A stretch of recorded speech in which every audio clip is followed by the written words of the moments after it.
she's married to a rich white man now.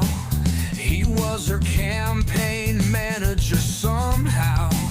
Used to be married to her brother. Now she's his mother. Her name is Ilhan Omar. Ilhan Omar. You can find her up in Congress with her homies. Her homies in the squad. Well, she represents Minnesota. I know she never goes there. In the middle of the song. You She represents Minnesota. I know she never goes there. I know she never goes there. They found some harvested ballots in a suitcase in the back of a car. So tell me how you got elected. Tell me who you are. You represent Minnesota. I know you never go there. You represent Minnesota. I know you never go there. I know you never go there. You never go there. It's the AI Overlords and the John Justice Show, presented by American Experiment, starts live at 6 a.m. this morning.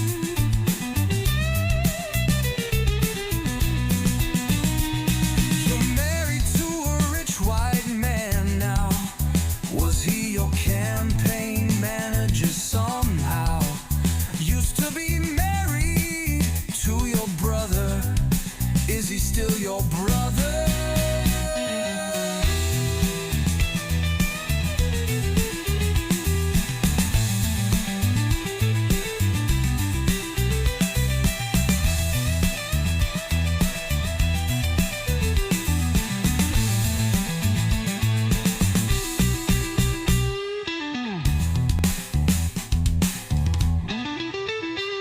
You're married to a rich white man now. Was he your campaign manager somehow? Used to be married to your brother. Is he still your brother?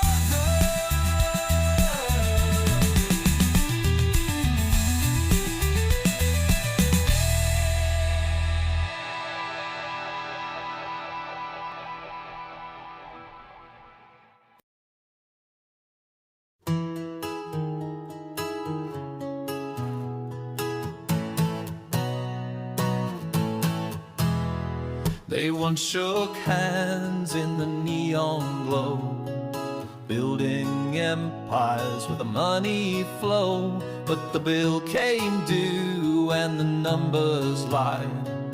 Elon turned, said I can't abide. Oh, the rockets crashed and the tweets did burn. From golden towers to bridges turned. No electric dreams, no deals to mend. They'll never be great again, my friend.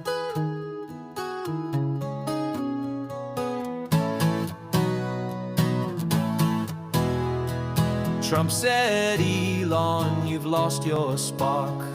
Your future's dim, your cars won't start. Pulled the plug on the electric game. Elon shouted back, you're to blame. Oh, the rockets crashed and the tweets did burn. From golden towers to bridges turned. No electric dreams, no deals to mend. They'll never be great again, my friend.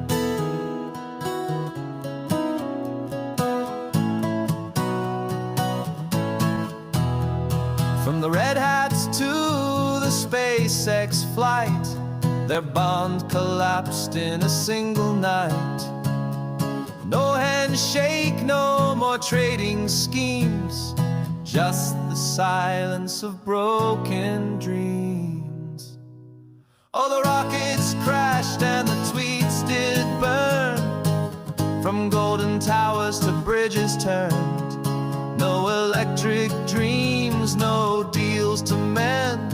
They'll never be great again, my friend.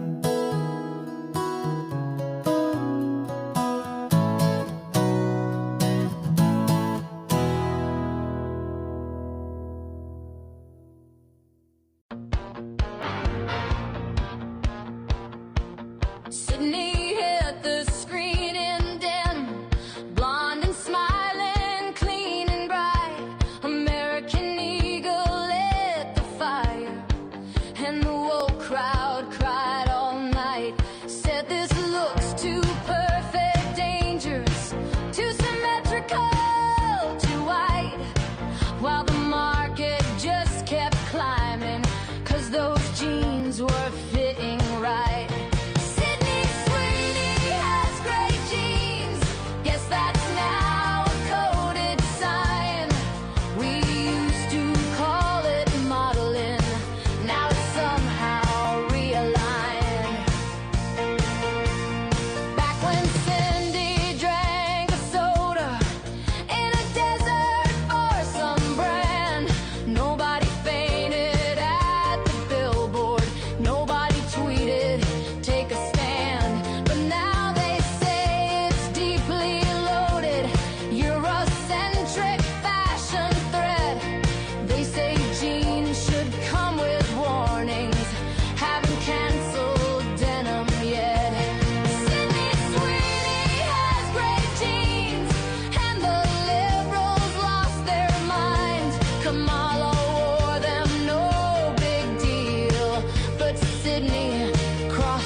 Doesn't ever make it stop.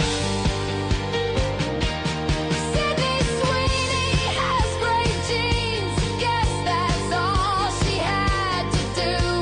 Wear some pants, say thanks, my mama, then watch Twitter melt in two.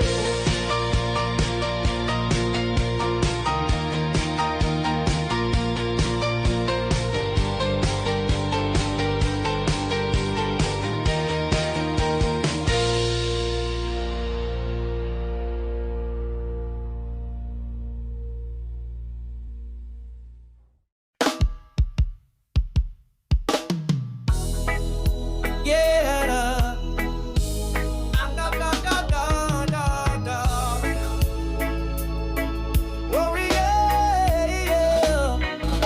Karen walks in with a confident sway, hair like a muppet on a bad hair day. Behind the makeup painted on her eyes, her resting bitch face says don't even try. She's got the mic and the room goes still. All hail the queen of Capitol Hill, not the brightest bulb, but she's black and clear.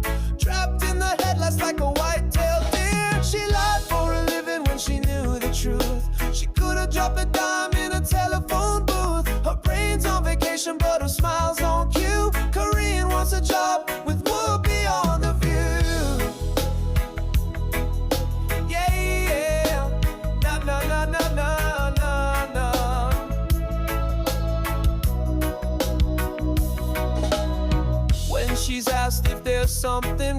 She flips through a binder for the latest song. She looks so cute and sings like a bird, but don't you believe one single word. Behind the podium she builds a disguise, a master of spin with a wink in her eyes. They ask for the facts, she gives them a play. Corinne's in control, it's her kind of ballet. She lied for a living when she knew the truth. She could have dropped a dime in a telephone booth. Her brain's on vacation but her smile's on cue. Corinne wants a job, Whoopi on The View. Yeah, yeah, la la la la la la la.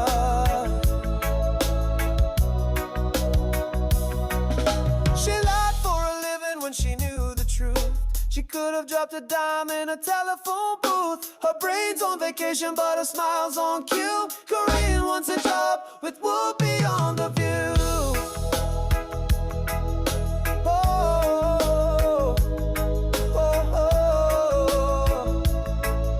Corinne wants a job with Whoopi on The View. Oh,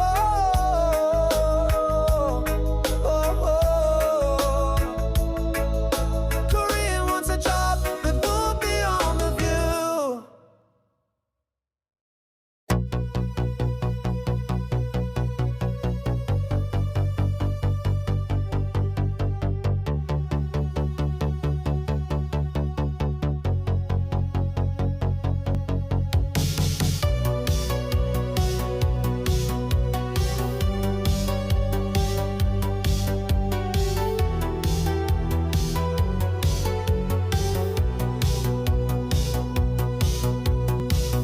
He speaks through static waves at dawn. A voice that lingers when night is gone. Twin cities hum with stories spun. John Justice rides the rising sun. Seeing a fizz in a plastic cup. Star Wars dreams keep lifting him up. Costco aisles his sacred ground, where neon shadows spinning around. Embark on journeys in the stars, a galaxy of hope and scars. With every word a world takes flight. Justice writes in the cosmic night. The microphone is saber bright, cuts through the noise, ignites the fight. In his fortress of fluorescent beams, he crafts reality from dreams.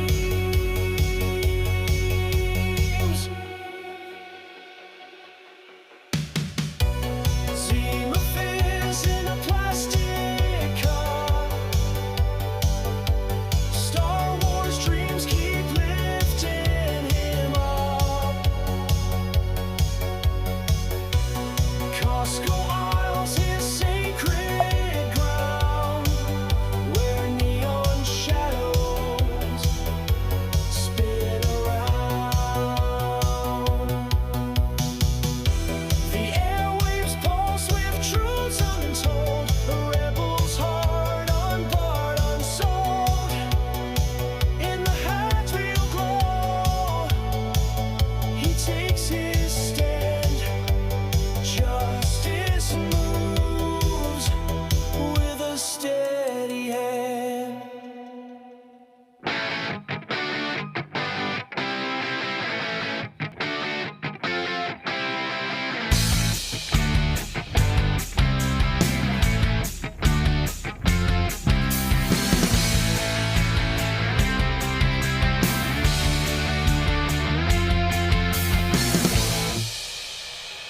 So have you heard the story of what happened to President Donald Trump in Turkey going back to my birthday on July 8th? I've seen this story floating around in different versions of this credible Iranian assassination threat against the president. And I've kind of been, the stories that I'd seen so far, it's been out there for at least a week or so. And the stories that I've seen so far, it was kind of like, well, this is really odd. I don't know if I want to get into it on the show. And welcome to it. It's the John Justice Show, presented by American Experiment. I'm your host, John Justice. We have producer Devin running the board this morning. It is primary day here in Minnesota. We'll certainly be talking about that during today's show. Policy fellow Josiah Padley will be joining us at 8:30 to talk about one of my biggest pet peeves, and that is why parents need to go and spend money buying school supplies at the start of every single school year when our taxpayer dollars go to fund education. It drives me nuts. I'm so glad my boys are both graduated, so I don't have to worry about this. But we'll talk to her coming up at 8:30 this morning. So there was a credible assassination attempt against President Donald Trump, wherein they ended up using a decoy aircraft to get the president out of Turkey, while the journalists and the rest of the staff took Air Force One, which acted as the decoy, to its destination. The operation involved switching aircraft and transponder signals to ensure Trump's safety. So I'll give you further details on this in just a moment. But I'll tell you, the instinctive reaction that I had to this was, well, what about the journalists? I mean, if this was a credible threat against the president, and they're putting him on a C-32A aircraft as a decoy, and then they're still sending Air Force One fully loaded with passengers, okay. Well, they were unaware. You'll hear in the story, they were completely unaware that there was any situation going on whatsoever. So I want to get your thoughts. The blaster line is 612-584-4565. You can email me, john.justice@americanexperiment.org. Remember, you can watch on X at MN Think Tank, also on Facebook and YouTube at the American Experiment Facebook and YouTube pages. And of course, you can listen on the MixLR app as well. And I do suggest that you listen. If you listen to the live stream, you can certainly go to americanexperiment.org and listen there. But I do suggest that you use the MixLR app. That's the cleanest, easiest way. And the podcasts are available after the show every day as well. So my opinion on the situation did change, because initially, again, my concern was, wow, what a way to go and, put the journalists in danger. I immediately thought of my friend Katie Pavlich with News Nation, because she's often flown on Air Force One as a journalist. So now my view on this changed from concern, and then I kind of went to, this is standard. This is somewhat standard protocol. So let me give you the details, but I would like to hear from you in these opening segments on the show for a Tuesday. David Gartenstein-Ross, our AI analyst and expert, he will be joining us at 8:30. So you are welcome to get any artificial intelligence related questions in now for David, and do that through the blaster line, 612-584-4565. You leave a message, just hit pound when you're done, and it gets sent right to me. So let me give you some details on this.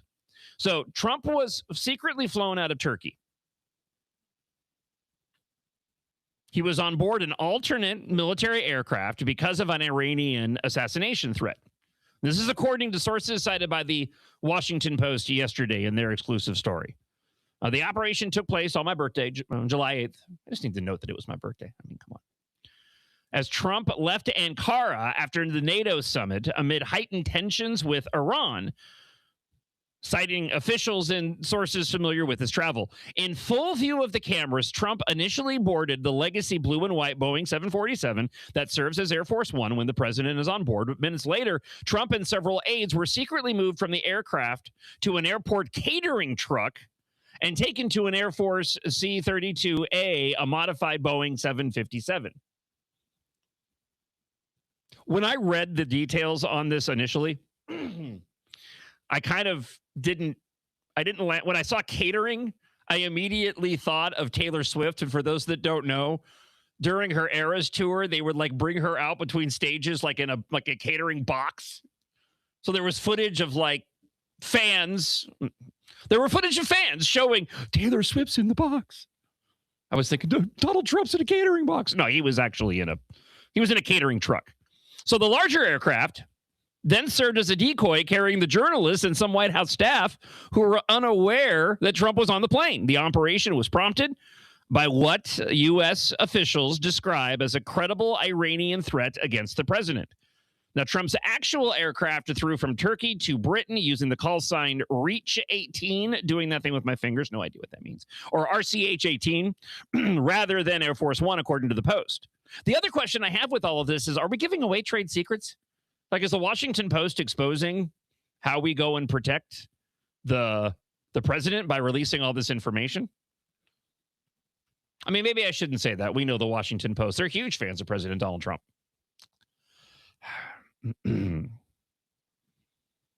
So the operation came the night after U.S. forces renewed the strikes against Iran at Trump's direction following the breakdown of the negotiations between Washington and Tehran aimed at ending the months-long war. The aircraft's transponder was switched off of President Donald Trump's plane. I'm getting looks from Devin. I mean, so here's where I landed on this as we get some comments rolling in. Did you have just out of curiosity, did you have an instinctive reaction to this, Devin? Not really. No concern over the journalist's safety, or A little bit concerned, but you got to. I have faith that it'll work out in the end. Yeah, you have to protect. You have to protect the president. Let's go to the blaster line again. 612-584-4565. We'll hear from a friend of the show, Joseph. Good morning, John. This is Joe. Hey, you got to leave the journos and other people on Air Force One to make it, a reliable or credible to make it a good decoy. But the cynical side of me says, what national resource have we had an overabundance of and can afford to lose lately? Have a great day. No, you're right. But the more that I thought about it, like initially I thought, so here was my instinctive reaction. Like, what a jerk move.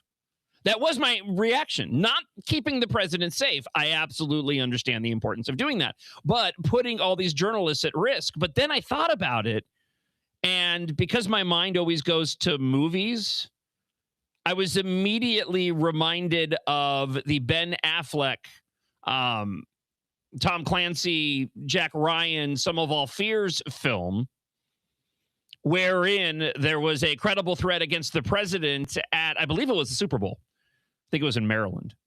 Fictitious games. I always hate it when they do that in movies, when they have football teams where they have different names than actual football teams. It just completely takes me out of it every single time, including Dark Knight Rises. But I was thinking about that moment, and this is not the first time in pop culture, in movies or television, when a president had a threat and had to be run out of a room, right? Well, when they run the president out of a location, they're not going and rushing everybody else out. So like in Sum of All Fears, spoiler alert, everybody in the stadium ends up dying because the nuclear bomb goes off. So the more I thought about it, I was like, yeah, this is pretty standard fare. I assume journalists must have to sign a waiver before they hop on, Although if you're dead, I guess it doesn't matter at the end of the day, but your families could go and sue. Secretary of War Pete Hegseth separately boarded the C-32A using external stairs as part of an effort to make the flight appear routine. Hegseth went with Trump to Britain to aboard the craft. As journalists boarded the Legacy Air Force One in Ankara, White House staff instructed them to close their window shades, according to the media pool report cited by the newspaper.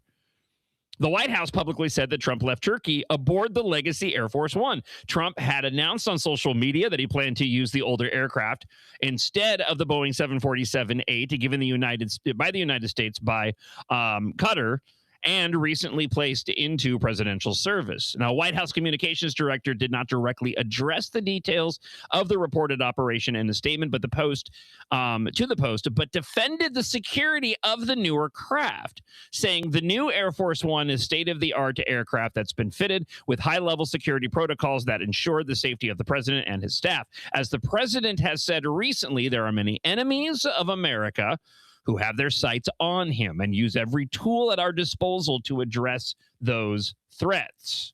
A Pentagon spokesperson referred to the Post question to the White House. Secret Service did not respond to any sort of comment. So the other aspect of this particular story was that, and I saw this in a separate report, and that was that this Air Force One that served as the decoy with the journalists was not equipped with the defensive measures like typical aircraft used as Air Force One.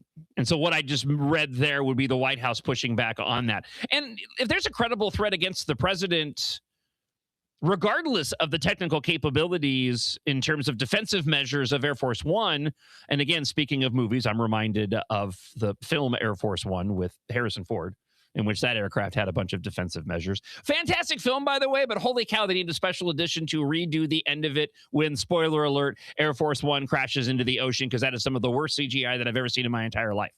As a matter of fact, there's a group, a corridor crew. They're these young special effects experts, and they do weekly videos showcasing CGI in films.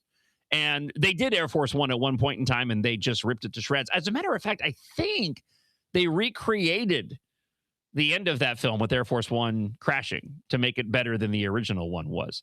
But my point is, getting back on track, it's that I don't buy this. That aspect of the story seems like a means for the Washington Post to try to go and criticize Trump based off of the gifted 747 from Qatar that we received, because obviously Democrats got all up in arms about that issue. So it seems like this story in and of itself is fascinating from the threat aspect, from what I mentioned about the journalist being the decoy. But then the Washington Post wanted to go and take it a step further and go and say, and it's, if it wasn't for the fact that Trump took this free aircraft from Qatar, it wouldn't have been a problem. I don't think that's the case, despite what kind of defensive measures the aircraft has. If you have a credible threat against President Donald Trump, yeah, you're going to do everything you can to go and protect him. And as I mentioned, my initial thought of, wow, what a jerk move, was immediately replaced by, what else do you do? I mean, if you go and you remove all the journalists from Air Force One who know that they are putting themselves at risk, and I guess that's another part of this I should mention, is that if you are going on board Air Force One on a trip overseas, you have to understand that the president is going to be a target for any adversary of the United States. So I suppose that risk is embedded, but just a wild, wild story. You know what's a bummer? You know what the biggest bummer of this is? Well, okay, let me back up. Not the biggest bummer of the story. That would be really insensitive, okay? I'm glad the president's safe. These types of alleged attempts against his life happen far too often. We talk about it a lot on the show. So as a side note, though, this would make an awesome story. This would be an incredible Netflix story. I don't know how you would roll it in. Like, you get Taylor Sheridan of Lioness fame. The new season started, by the way. Usually I'm a proponent of when they release episodes 1 week at a time, right? Because I like to spread it out. I want them all after the first episode of Lioness this season. Anyways, you get Taylor Sheridan, who also, you're probably more familiar with Yellowstone, who also went and was the writer on Yellowstone. You get him to go and pen the script, and this could be a harrowing story. But unfortunately, because it's President Donald Trump, I just don't think we'll ever get a good version of this, which is kind of a bummer.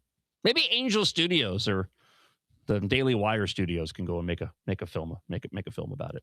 There's a new Run, Hide, Fight, by the way. Did you see Run, Hide, Fight, Devin? Do you have any idea what I'm talking about? I have not seen it. Okay. Have you know what I'm talking about, though? I do, though. Great movie. There's a brand new one out now. I have not watched it yet. It's Run, Hide, Fight, Jihadists, I believe is what it's called. Yeah, and it's really interesting, too, because I can't remember his name, but the star in it's not a sequel. I think they're just using the Run, Hide, Fight label to make a series of movies. The first one was about a high school shooting, for those that aren't aware. But the actor starring in Run, Hide, Fight, Jihadis, is the actor who was embroiled in controversy in the MCU. He was supposed to be the next big bad that was being teed up, and then he had some allegations levied against him, and he was ostracized out of Hollywood. He also starred in the movie Devotion with Glenn Powell, which was a really good film. So he's the star. He's the star in that movie. I can't remember his name now. You know what? I'll look it up. I'll look it up coming up here in just a moment on the show. Again, the Blaster line is 612-584-4565. If you want to leave us a comment at any point during the show this morning. We actually had a comment that rolled in super early. I was already up, but this individual was up at 2:45 and left us this comment. Hi, John. Coming into primary day, it's a good time to remind everyone that we conservatives are the adults in the room. We can't indulge in fantasies about candidates that can't win. Lisa Damas is the only candidate that talks about what she's done.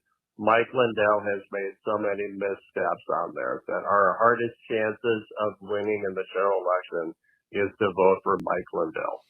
You know, the most important thing today is just get out and vote, regardless of who your candidate is. And as I mentioned, in these closing hours before the polls close this evening, do not disparage your fellow voter for supporting somebody who you don't. Everybody has their reasons. I will. I'm still deciding on whether or not I want to do my predictions this morning. Not an endorsement, by the way. My predictions. I do have a story for the 8 o'clock hour today, talking about primary day today that we will we'll get into. I've written my predictions down. I'm just not 100% sure whether I'm going to go and share them with everybody yet. So I'll make that decision in the next hour and 45 minutes. So coming up, newly released Fauci documents detail just how truly sick this individual was. I will share with you the latest as our adopted senator from Wisconsin, Ron Johnson, released private messages from Fauci's old government phone. Which reminds me, when are we going to get the phone logs for Horny Her, the St. Paul mayor? That I'm looking forward to. Details on that. Speaking of vaccines, by the way, Trump has ordered a major overhaul of childhood vaccine recommendations. So I'll give you details on what that overhaul actually entails, and get your artificial intelligence related questions in on anything. I had a back and forth with David last week because during our conversation, I kind of threw him. I kind of threw him for a loop because I mentioned and asked him a question of which I did not prepare him for. Thankfully, he was quick to deliver, and he assured me he will always deliver. So any questions that you have regarding artificial intelligence, you can get those in now. 612-584-4565. Again, 612-584-4565. That is the Blaster line. So leave those comments for David. John.justice@americanexperiment.org is the email address. We're going to take a quick break. Here's some commentary. Grace Keating from the American Experiment podcast, which will be out later on today, and a policy fellow and friend of the show, Matt Dean, discussing some of the latest issues. And we will get to Fauci in the hot seat as our adopted Senator Ron Johnson tears into what he says are truly sick vaccine texts here on the John Justice Show, presented by American Experiment. By the way, the class of 2025 just posted the worst academic performance on record for a graduating cohort. But wait, that's while they earned, of course, the highest graduation rate ever.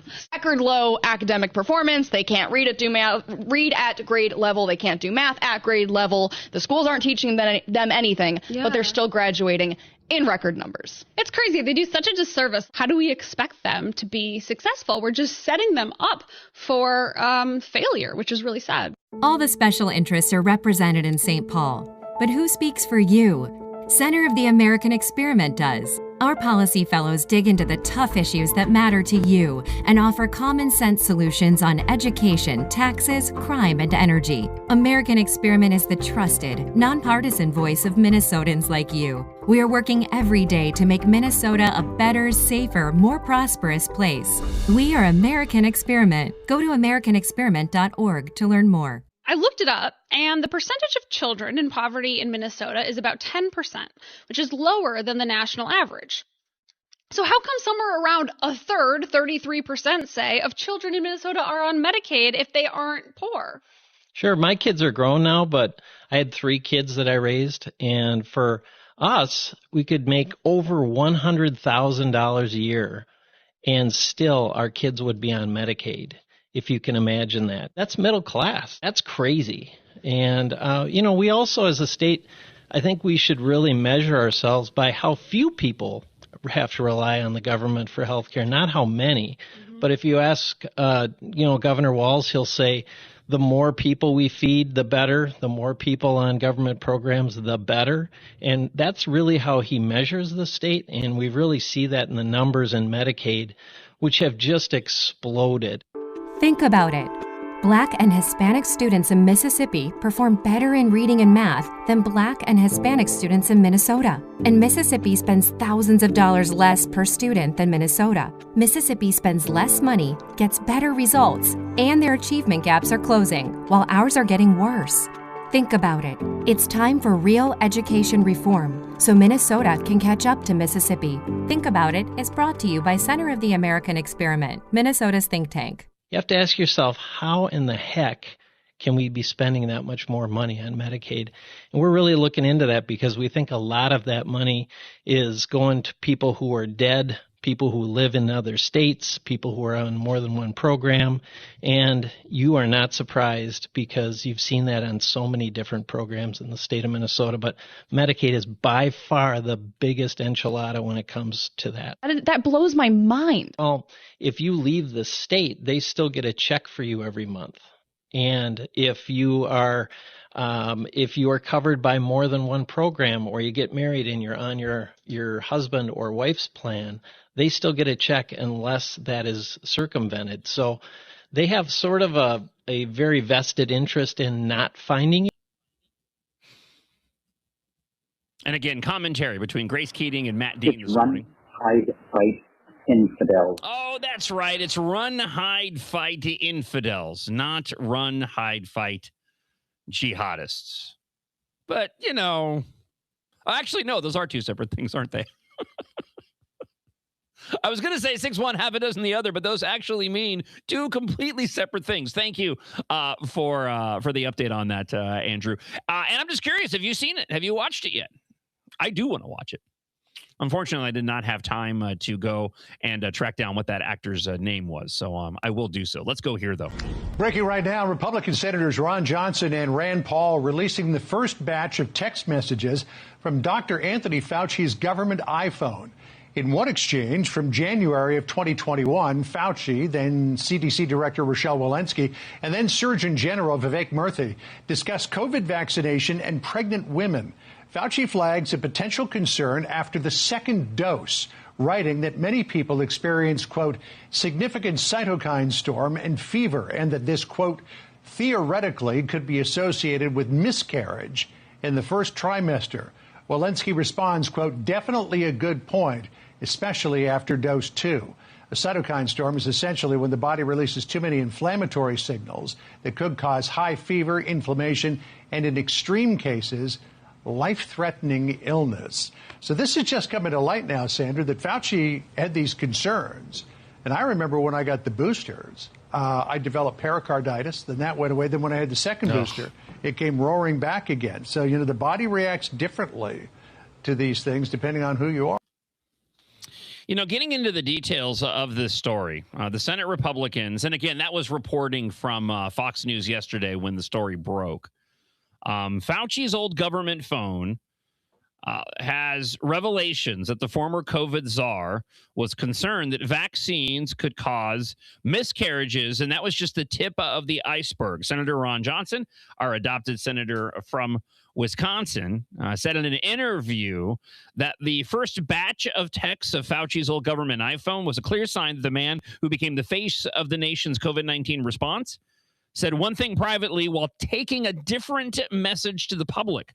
We tell pregnant women, don't even have a glass of wine, and yet we coerce them, convince them, and sometimes mandated them to get an experimental gene therapy as early as their first trimester. This is truly sick, and I echo his statements on that. This wasn't, you can't even pass this off as, well, we didn't know much about what we were dealing with at the start of the pandemic. You know, we learned as we went along. No, we were well into it. I mean, we had developed this vaccine, which, doing nothing with my fingers vaccine, it's not really a vaccine, as many of you pointed out, rightly so, in the middle of all the controversies going back to the height of COVID. No, this is when we already knew what we needed to know, and yet they still perpetuated these lies. Here's the question that I have. How many others were aware? How many other individuals were aware that Fauci was taking a different message publicly than what was being discussed privately? This falls in line, by the way, with so many of the rules that we have and laws that we have in Minnesota, these rules for thee and not for me, the hypocrisy that runs rampant through a Democrat, progressive, liberal laws and policies and agendas. Like, I'm reminded, talking about this, of how we open our most vulnerable, our children, to life-devastating, harmful transgender procedures and medications that will affect them for years to come, long before their brains are fully developed enough to even understand what it is that they're doing. There is no such thing as a trans child. And yet we have laws in the state that govern how a child goes and gets their ears pierced, or how old do you have to be to go to a tanning salon. Like, make it make sense. Make this make sense. We rightly talk about the dangers of smoking. We rightly talk about the dangers of drinking alcohol if you are pregnant. And yet we were mandating, forcing women to go and get experimental vaccines that we know now ended up causing bodily harm to individuals. So how many other people were aware of this? How many other individuals? Fauci was at the top of the pyramid of evil, but who else knew? And simply did nothing while this dangerous vaccine was perpetuated on the American public. That's what I would like to know. We already know how evil Fauci is. I want to know who else is evil.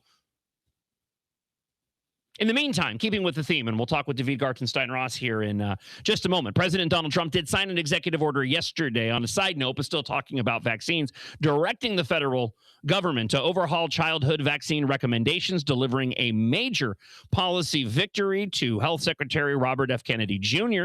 and the Make America Healthy Again movement. The order is dubbed the Gold Standard Child Vaccine Recommendation, and it calls for reducing the number of diseases for which vaccines are routinely recommended for all children, spacing out childhood immunizations, and eventually administering the combined measles, mumps, and rubella vaccine as 3 separate shots. The order, vaccines for, under the order, vaccines for 11 diseases, and again, including measles, mumps, rubella, polio, whooping cough, would be recommended for all children down from 18 under the current schedule. Vaccines for several other diseases, including hepatitis A and B, and others, would instead be recommended for certain higher risk groups through shared decision-making between parents and doctors, which is how it absolutely should be. Trump defended the changes during an Oval Office signing ceremony yesterday, saying that they would reduce the number of vaccines administered during individual visits and arguing that parents should have greater control over when their children receive shots. It's inconvenient. It's 5 stops, but it's something that I think will have a huge impact on autism. So I wanted to make sure that I shared it with you because this is an incredibly positive thing that I can't imagine Democrats are going to be able to go and find something to criticize him for, but we also know what Trump derangement syndrome does to people, so I would fully expect that people would find a way to go and criticize President Donald Trump for this.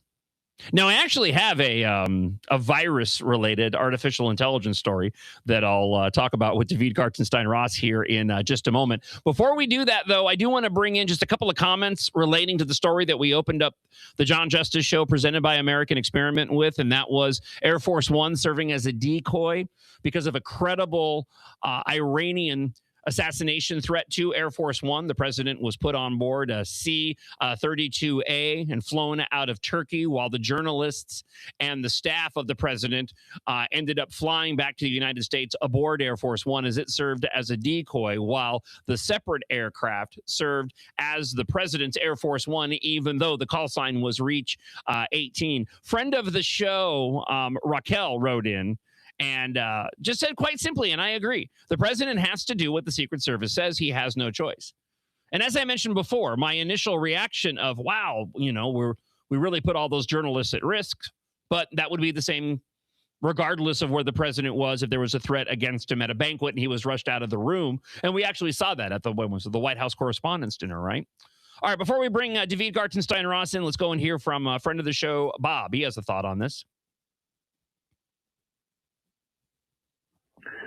The attempted assassination of President Trump, the assassination of President Lincoln, the attempted assassination of Ronald Reagan, all three Republicans, by the way, just goes to show you that when somebody makes changes in the world that actually work long term and that make the world a better place, they're going to face strong opposition and threats. I don't remember Obama and Biden facing. Yeah, he got cut off there at the end, but he's right. When you have an individual who is effective one way or another, right, they end up becoming a target for individuals jealous of that power or wanting to strip away that power. I'm one of many, different aspects, but he's right. President Donald Trump certainly isn't the first to have assassination attempts or threats against him, but it does seem like he seems to be leading the record at the moment when it comes to those, unfortunately. It is the John Justice Show presented by AmericanExperiment.org. Remember, you can watch at MN Think Tank on X, also on YouTube and Facebook at Center of the American Experiment. Download the MixLR app if you haven't done so already. You can listen to the show live there. You can always get caught up on the podcast and the videos that are posted to those platforms and all podcast platforms once the show wraps up at 9 o'clock this morning. An individual who's been with me for many, many years, serving as a counterterrorism expert, but now serves as our AI analyst and expert, joins us once again to talk about the latest in artificial intelligence and answer your questions this morning. Very pleased to welcome the CEO of Expert Theory, David Gartenstein-Ross. Good morning, David, and good to speak to you once again this morning. Good morning, John. It's always great to join you. So let's start here. I already have some questions lined up for you. I have an email. I have some blaster comments that have rolled in, 612-584-4565. But we were just discussing Trump ordered some changes regarding vaccines, their availability, and requirements surrounding them. We also had the story of texts from Anthony Fauci regarding COVID-19, revealing what he was saying privately versus public. And I thought we'd start here with one of the stories that I grabbed for our conversation today.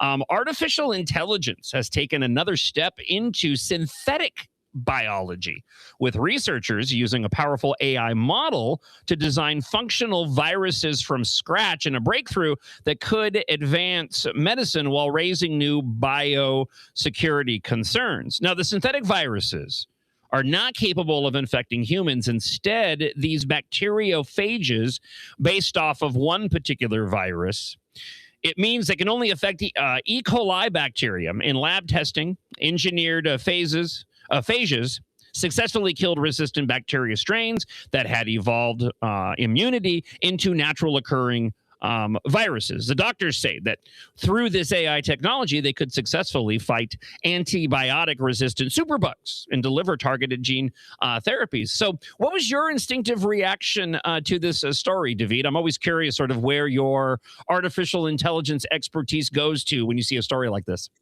The main thing is that it's an acceleration of what's going on already. As you and I talked about COVID a lot, obviously, during that era.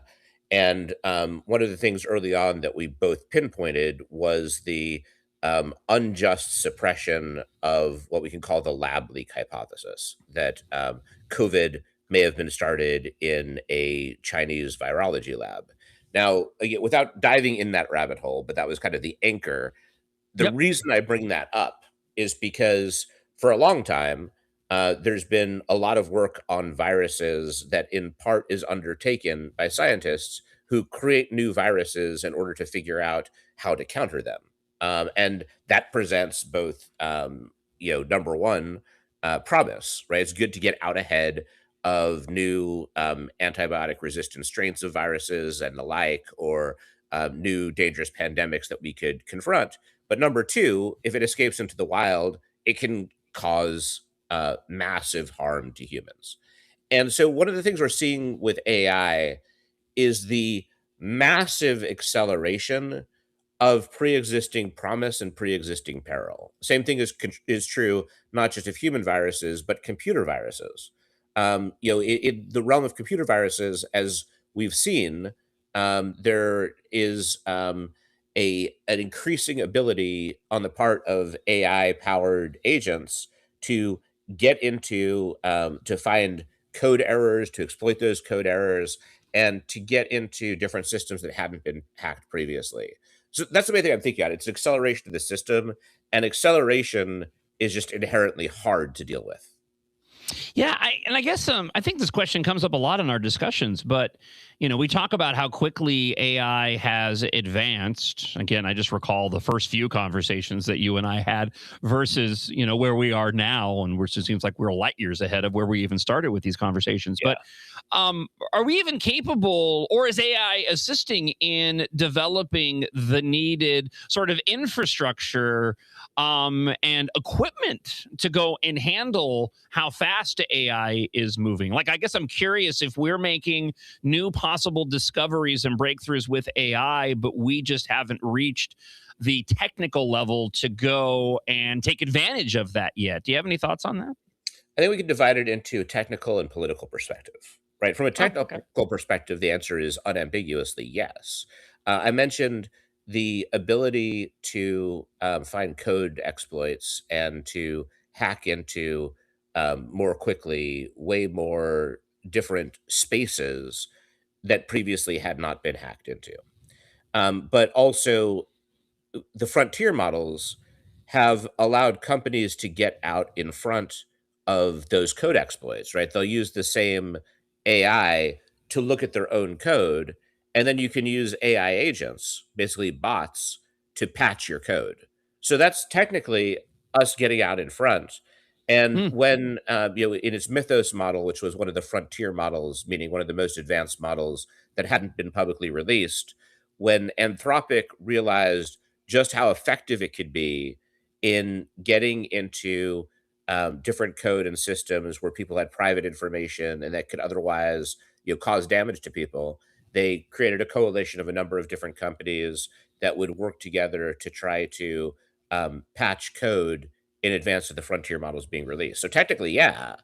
In terms of politics, I mean, are politicians going in a direction in which we trust them more and expect them to make wise decisions more, or are they going in the opposite direction? I mean, just a quick look at national politics and who's winning races and the like. I mean, you'll have Congress people who are arguing that we should abolish the police and abolish private property. It's not exactly like the folks I want dealing with these existential problems. Instead, I'd rather have them in like a 1960s era time loop and like let them do whatever damage they have in a time where we can be a little bit more frivolous. By the way, just as a bit of a preview, you reminded me. I want to let you listening and watching know that speaking of artificial intelligence and what David just mentioned regarding current politics today, with the rise of Democrat socialism within the Democrat Party, I have a treat for the audience today, just before 7 o'clock, that I cannot wait to share with everybody. That's all I want to say. But I'm very pleased, David. I will forward you what I will share with the audience when I play it at the top of the hour, because I think you'll get a kick out of it this morning. So I just want to do a bit of a preview. Yeah.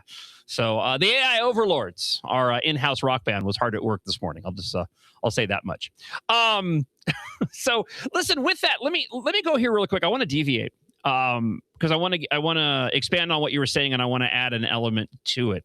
You know what interests me most, David, right now when it comes to artificial intelligence? It's the unknown. It's extrapolating the potential of what we know about artificial intelligence now and what it could possibly do in the future. And I may have mentioned this before, and this is more on an entertainment level, but certainly you can apply it to medicine as well.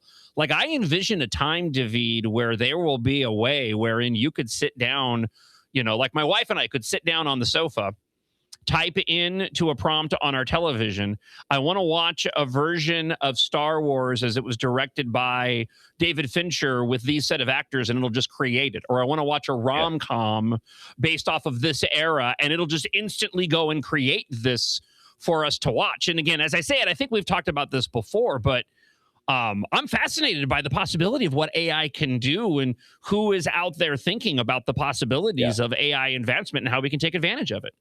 Yeah, and for what you're talking about, it's already able to do that if you're interested in just reading the script and not like doing the whole production is beyond what current AI is able to do, at least cheaply, right? Like what you're talking about, I could put that together, right? Like it actually wouldn't it's technically there's not an issue with putting that together.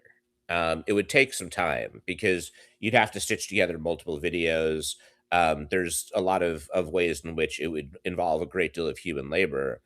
If you actually just wanted like a script of like Star Wars as written by as directed by Quentin Tarantino in the style of Reservoir Dogs, right? So you have at the very end like this utterly gruesome, like rather than Death Star blowing up, they just go stormtrooper to stormtrooper and like in a grisly way, like kill them in sort of like, we could kind of go on about like what Reservoir Dogs and Star Wars mashed up would look like, but already you're imagining it. And like, I could actually like in less than an hour, I could actually put together a full script of Quentin Tarantino's Star Wars.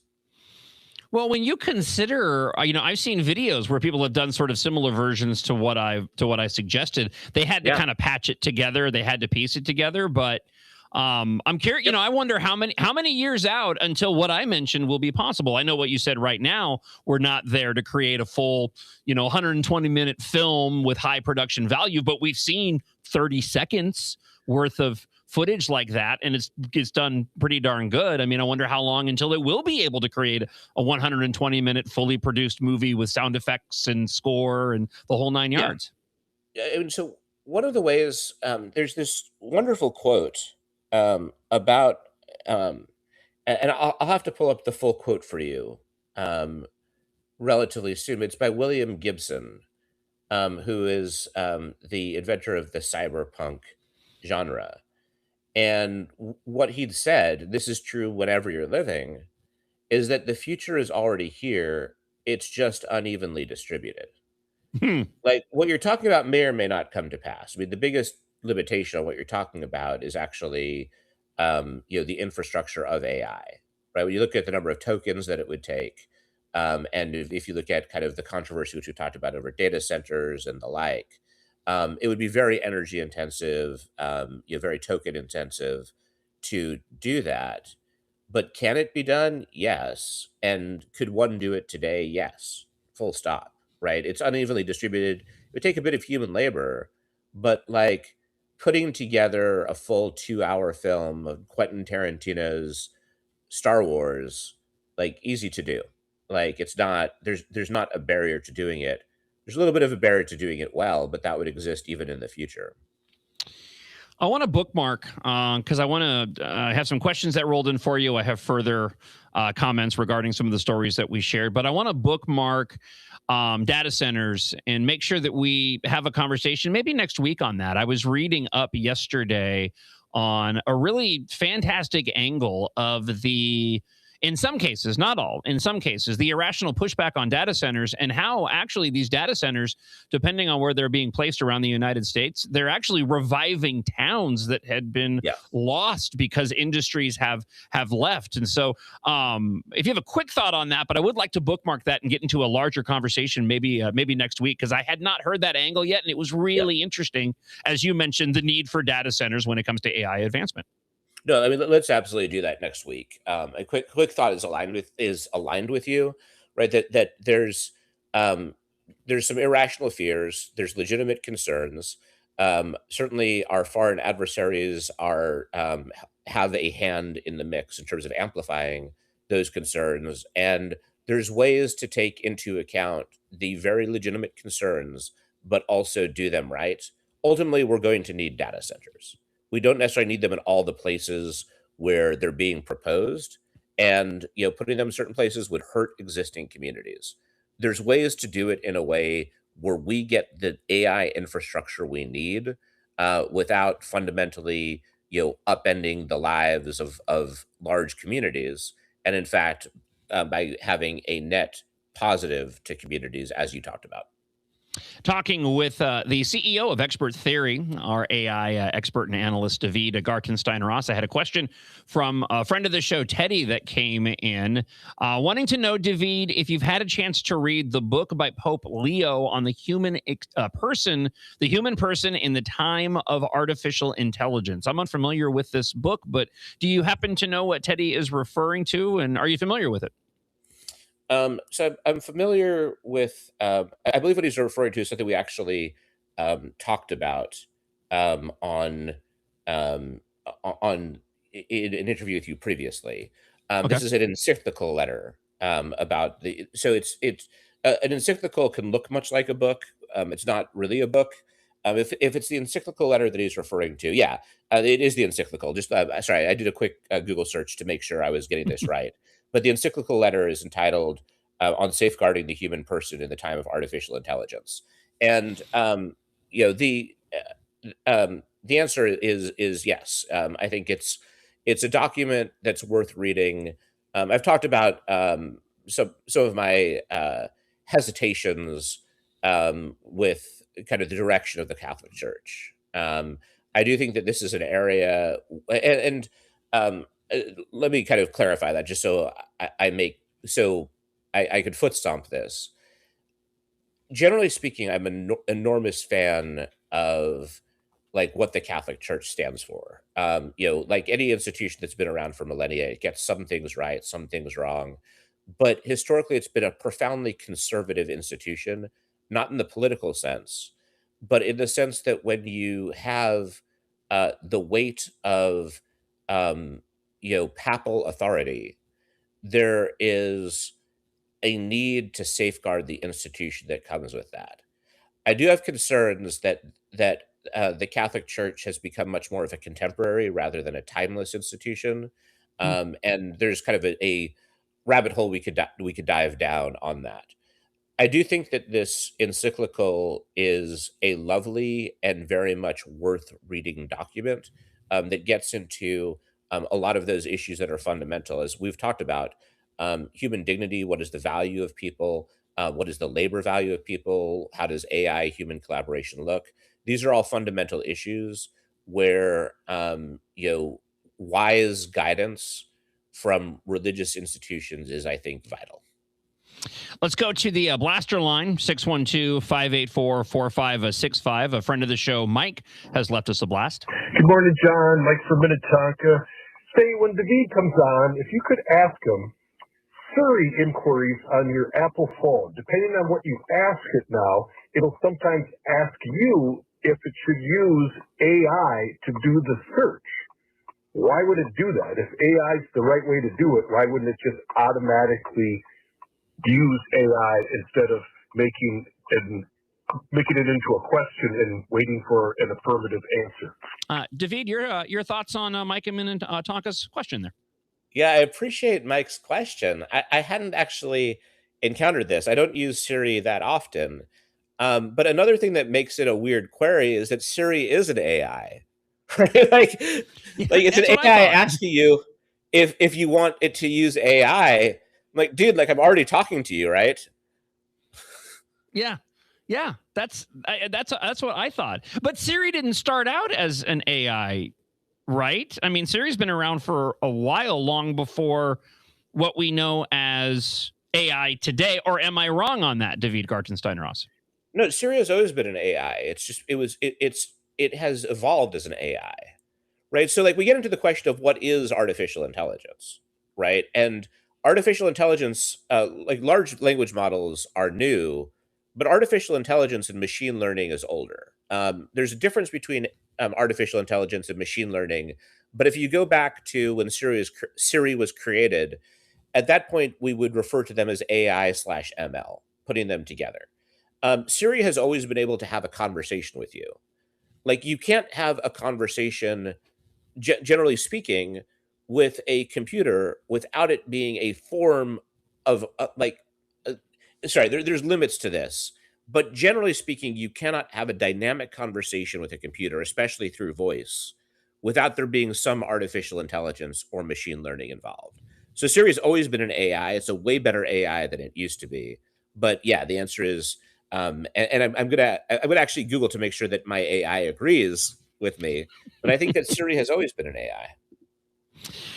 We have an email that came in, john.justice@americanexperiment.org, as we continue our conversation with David Gartenstein-Ross, the CEO of Expert Theory. For DGR, I contend that AI is vastly overused and we are missing some important discoveries. The routine researchers are fine, but the deep dives are a problem. In the past, people would start to research something and then end up going down some rabbit holes. But many times, people would learn things that opened the door to new ideas, aha moments, which could lead to better ideas in the future. People need base facts and some time to ponder their meaning, but AI circumvents that process. David, from Tommy the Elder, do you agree with that? Yes, ish.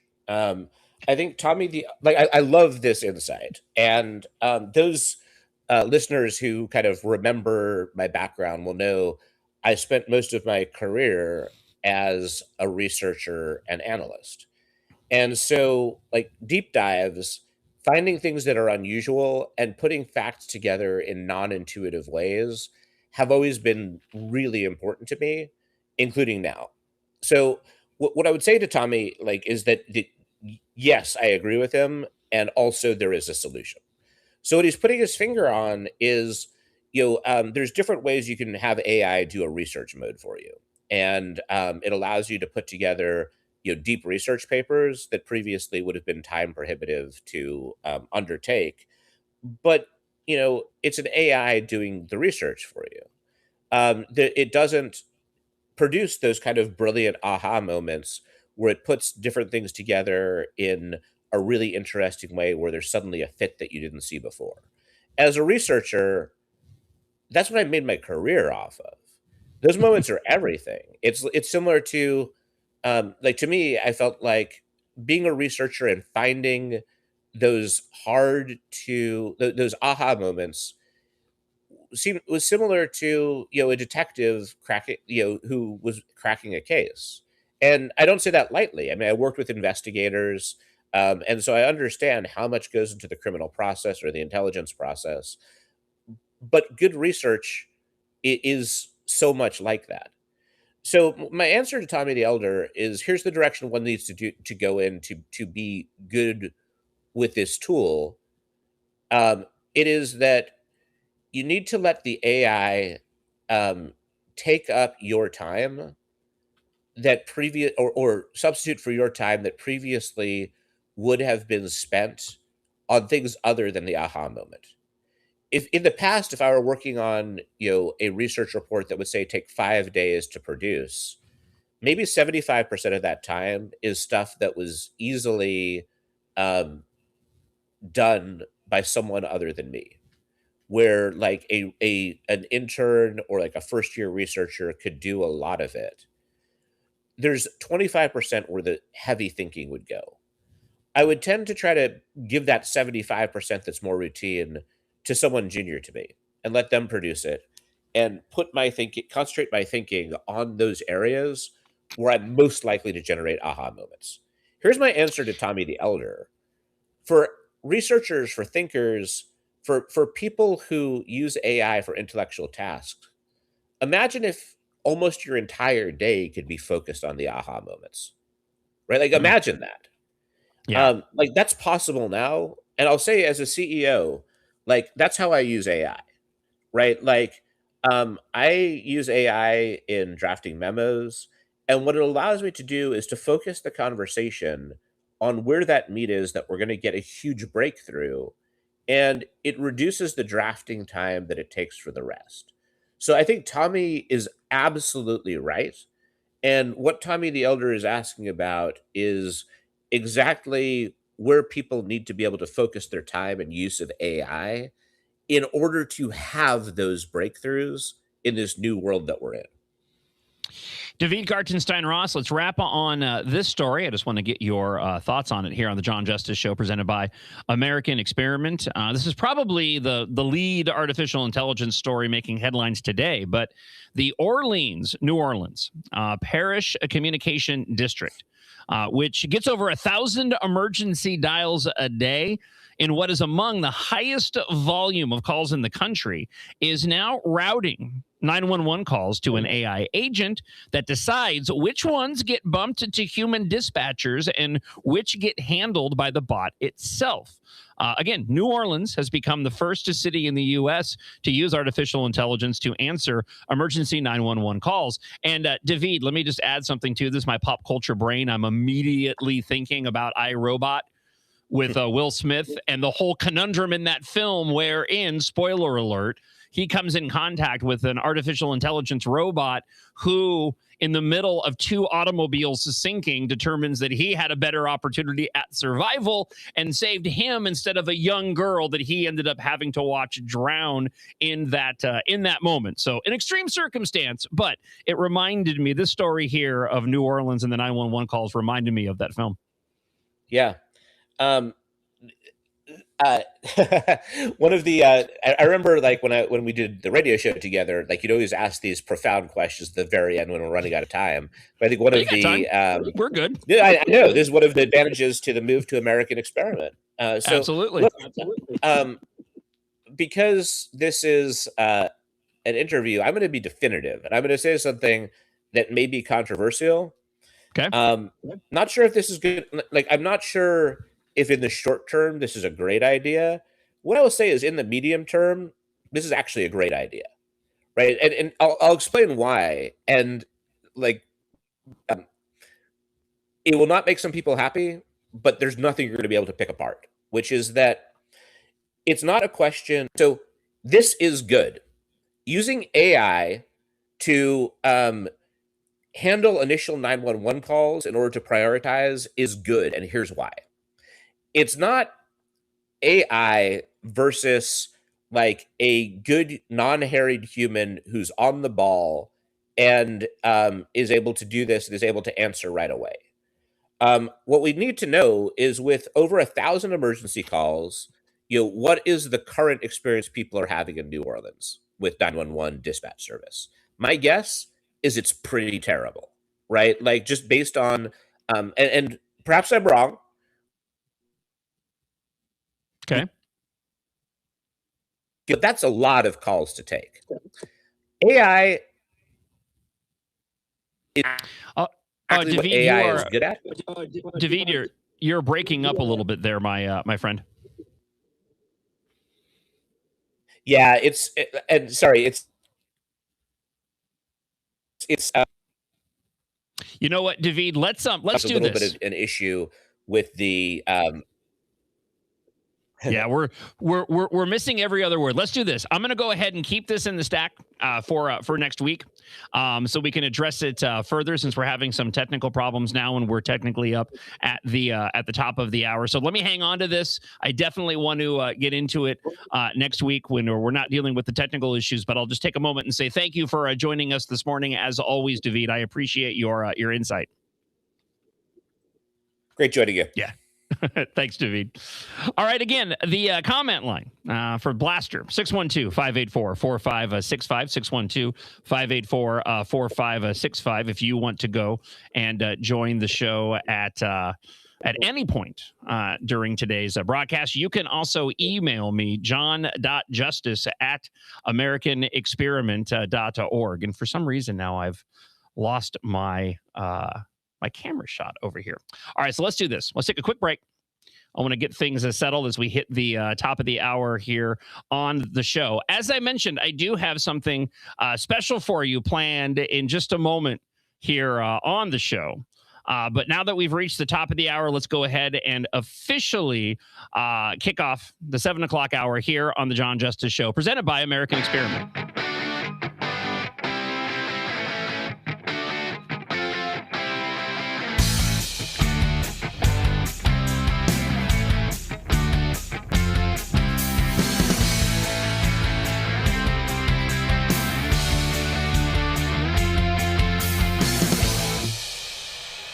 And it is hour 2 in the John Justice Show, presented by American Experiment. Remember, you can watch it at the MN Think Tank on X, also YouTube and Facebook at Center of the American Experiment. Download the MixLR app, just like it sounds, MIXLR, if you're not already listening to the show that way. It's the most convenient and best way to listen as you are going about your morning routine. Also, you can check out the podcast if you miss any portion of the show. It is uploaded to the MixLR app every day after the show concludes at 9 a.m. Also on all podcast platforms, and the video is available for you as well. So this hour, we got a number of different stories to dive into. We're going to talk a bit as we kick off the hour about the rise of Democrat socialism and how President Donald Trump says jihadists are all over the place. Also, we have some updates on the scooter riders that took over the Minneapolis streets. And apparently there's some other commentators here in the Twin Cities that thought this was no big deal. Whatever. It's a bunch of kids riding scooters around. So what that they went on I-35 and put themselves and others in danger? Just kids having fun. Give me a break already. Next hour at 8:30, policy fellow Josiah Padley will join the show to discuss the rise in costs of school supplies for parents as their children return to school. It's the bane of my existence when my children were going to school. I do not understand why any parent has to buy any school supplies for a teacher, given the amount of our tax dollars that already goes to public education. It's being wasted on critical race theory and DEI. So that'll be coming up this morning at 8:30. I have a very special treat coming up for you in just a few minutes here on the show. You do not want to miss this. I feel like I'm overhyping it, but that being said, I feel like it's worth the hype. First off, though, President Donald Trump criticized Democrats yesterday, labeling them jihadists and communists ahead of the midterm elections. He cited candidates from countries like Somalia, including Representative Ilhan Omar, the Michigan Senate candidate Abdul El Sayed. I don't even get that. I don't care if I'm saying it wrong or not. Trump's rhetoric has escalated, portraying Democrats as a threat to the country. Well, yeah, because they are. Now, Trump had said when it comes to the term jihadists that a friend has suggested the term to him. A friend of mine called up, Trump said, recounting that the person told him, you should use the word jihadist because that's what's happening. Trump said that as an example, some candidates he was referring to came from countries like Somalia. Speaking of Representative Ilhan Omar, has previously called for Omar and another Muslim member of Congress to go back from where they came from, according to the story from Newsmax. Trump also sharply criticized that socialist Michigan Democrat Senate candidate Abdul Sayed, who is Muslim, at a campaign event in Las Vegas last week. Trump called El Sayed the hater of Jews and a hater of Israel. El Sayed has been a critic of the Israeli government. So it doesn't matter what President Donald Trump says, right? It doesn't matter. It's irrelevant. The left's going to go after him. He can change his language, use different terminology, but it doesn't matter. If it's me, I just say stick with communists. I think that's most effective.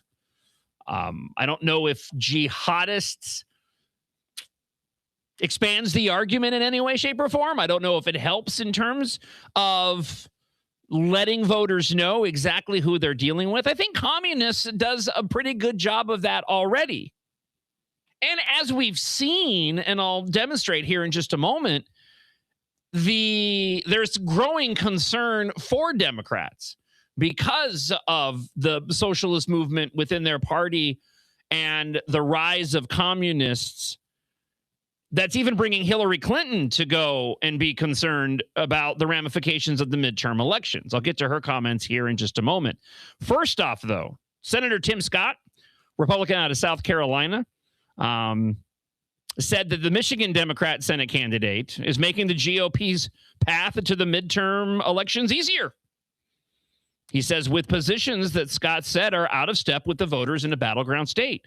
And this is pretty clear when you consider that these radical communist candidates, now some of them are open about it. That's mostly when they get into elected positions of power. I have an example about a socialist council member for the Minneapolis City Council, who's just straight out espousing communist values and talking points.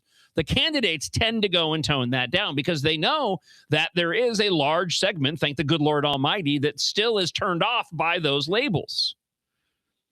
Now, Scott, talking with CNN, said, I'm certain that Abdul El-Sayed is making it easier because he is inconsistent with Michiganders of either side of the aisle. By the way, he's someone who wants to defund the police, defund ICE, who wants to abolish our concept of the border. Republicans have stepped up their attacks against El-Sayed, with GOP ads describing him as the most dangerous candidate in the Michigan Senate race. Scott pointed to El-Sayed's own past description of himself as evidence Republicans should take him at his word. I want to replay a comment from yesterday because I think it's partly why you have candidates like Michelle Tafoya here in Minnesota, who we had yesterday on the show. If you missed it, be sure to check out the podcast. Again, available on all podcast platforms and on the MixLR app, or watch the replay of the video of yesterday's show on Facebook and YouTube for Center of the American Experiment. But Scott, recently talking with CNN over the weekend, mentioned how he felt that the Senate race here in Minnesota was in play because of Michelle Tafoya. Here's what he had to say. Right. When you look at these red states, particularly that, you say they're not in play, but they're all close. Do any of them keep you up at night? No, I tell you what, not much keeps me up at night, to be honest with you, Manu. The one thing that gets me excited when I think about this election cycle on the map is Minnesota. I think Minnesota, we have a real shot with Michelle Tafoya. She has done a really good job on fundraising. You spend money there? We just did an event for her. We've done 2 events for her recently, one in the state and one a national call for the donors. What we know without question is she is within a point of the lieutenant governor right now. So if we can continue to let her show the contrast between the 2 candidates, I think Michelle Tafoya is the kind of Republican that can win. You think you'll pick up seats? I think we could have a 54-seat majority. Okay. Not 46, not 53. By the way, Scott pointed out to CNN regarding the Michigan Democrat and Socialist Senate candidate, saying his own past description of himself is evidence that Republicans should go and take him at his word. And he's right.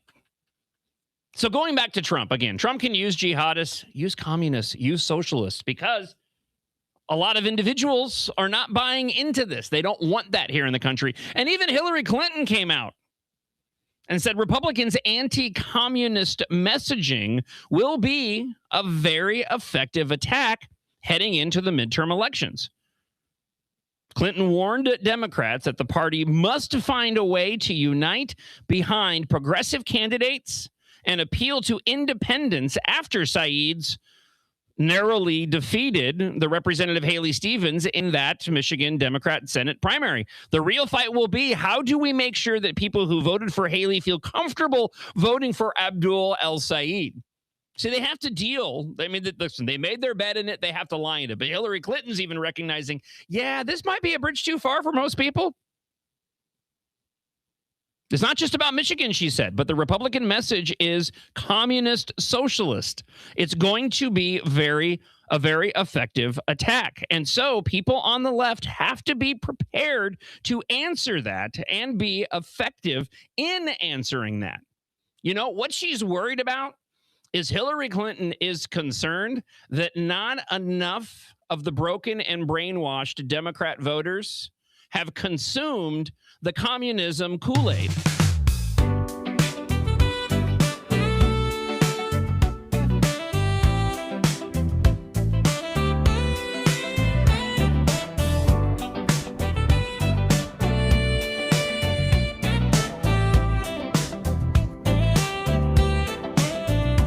At the country club pier, they're passing notes in blue, talking party colors like they're overdue. The old brass on the wall keeps asking what went wrong, but the new crew smiles soft and hums a borrowed song. Now the table's turning slow with a polished, patient glow. Everybody in the room feels the current start to grow. Communism Kool-Aid, sipping by the poolside. Communism Kool-Aid, say it with a straight face. Voters in the cool shade, passing cups around the parade. Communism Kool-Aid, and nobody knows what to say.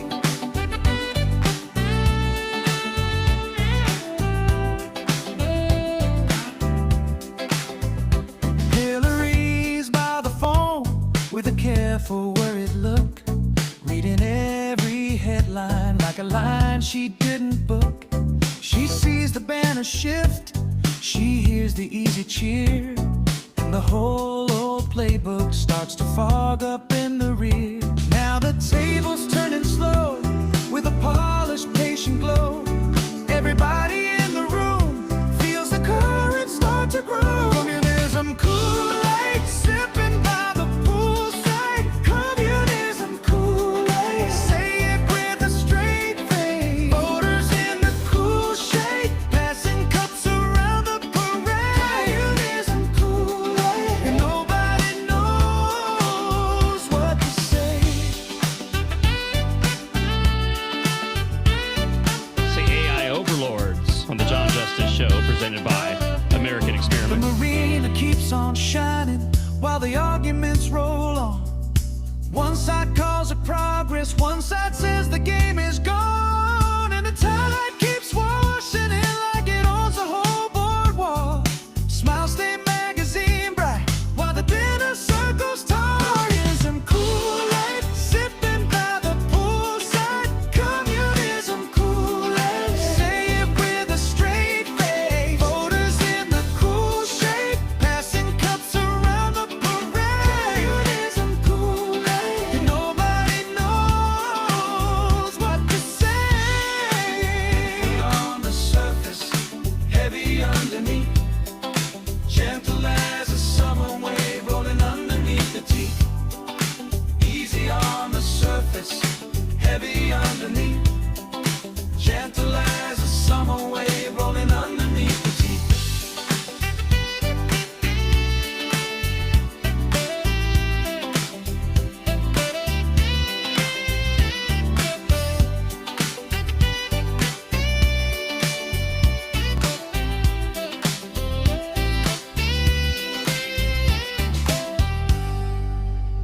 Communism Kool-Aid here on the John Justice Show, presented by American Experiment. And thank you to the AI overlords and to my wife, Melinda, for the inspiration.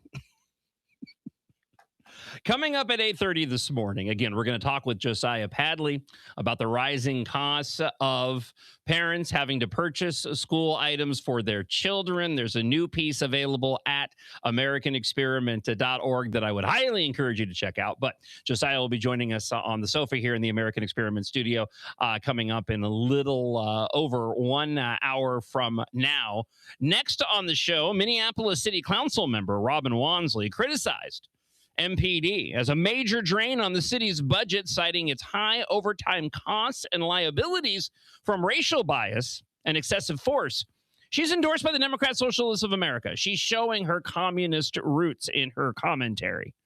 She argues the city should prioritize public safety metrics over staffing levels and opposes cuts to programs serving marginalized communities. Of course, the city of Minneapolis is facing a budget shortfall exceeding $30 million, which is where all of this commentary is stemming from. I'll give you details on this story next. But ahead of my conversation with Josiah Padley about school supply costs, remember, there is a fantastic series available at AmericanExperiment.org, hosted by American Experiment podcast host Grace Keating.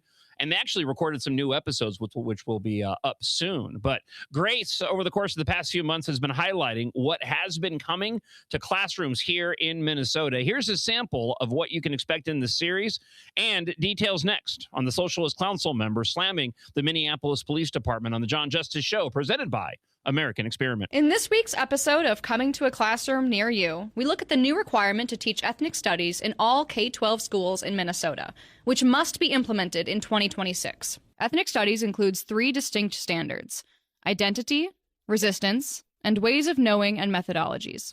The resistance standard takes learning to a whole new level. It requires students to describe how individuals and communities have fought for liberation against systemic exercises of power, and organize with others to engage in such activities. The Ways of Knowing standard requires students to understand the roots of contemporary systems of oppression and apply lessons from the past that could eliminate contemporary injustices. Within these standards are K-12 grade-level benchmarks that represent the specific knowledge and/or skill a student must accomplish. Since there is no external approval process on the benchmarks, the Minnesota Department of Education writes whatever content it wants and then distributes it to schools to teach. For example, kindergartners, 5-year-olds, will have to retell a story about an unfair experience that conveys a power imbalance, and will no longer have to describe symbols, songs, and traditions that identify our nation and state, such as the American flag, bald eagle, Pledge of Allegiance, and Minnesota state flag. First graders, 6-year-olds, must identify examples of ethnicity, equality, liberation, and systems of power, and construct meanings for those terms, and will no longer have to explain why and when the Pledge of Allegiance is recited, or provide examples of basic flag etiquette. Fourth graders, 10-year-olds, must identify the processes and impacts of colonization and examine how discrimination and the oppression of various racial and ethnic groups have produced resistance movements, and will no longer have to name and locate countries neighboring the United States, like Canada and Mexico, and their major cities. We shouldn't be surprised by these changes. The Minnesota Department of Education's controlling document explicitly states this is an intentional shift and reframing of the entire approach to K-12 social studies education used in Minnesota schools. MDE claims the 2011 social studies standards and benchmarks are deficient because they organize student learning around content. While MDE acknowledges that content knowledge sometimes plays a role, in general it intends to replace our school's current content-based approach to instruction with what it calls inquiry-based pedagogy. Under this approach, students are asked to construct their own meaning based on asking difficult questions, instead of mastering specific factual knowledge. Again and again throughout the benchmarks, MDE's central theme is clear: replacing content with ideology disguised as inquiry-based pedagogy. When ethnic studies was presented to the Minnesota legislature in 2023, it was portrayed as the study of different cultures, students seeing themselves in the curriculum, and learning honest history. But like so many other familiar terms, Minnesota's version of ethnic studies has been hijacked to apply a liberated approach to understanding our world. Minnesota students deserve a robust education that includes learning hard historical truths and frank discussions on where our country has fallen short, not one that is confined to a narrow, politicized, and ideological worldview. Recently, California rejected a statewide ethnic studies mandate because it was too divisive. How will Minnesota respond? To learn more about Minnesota's ethnic studies standards, visit americanexperiment.org/ethnic studies.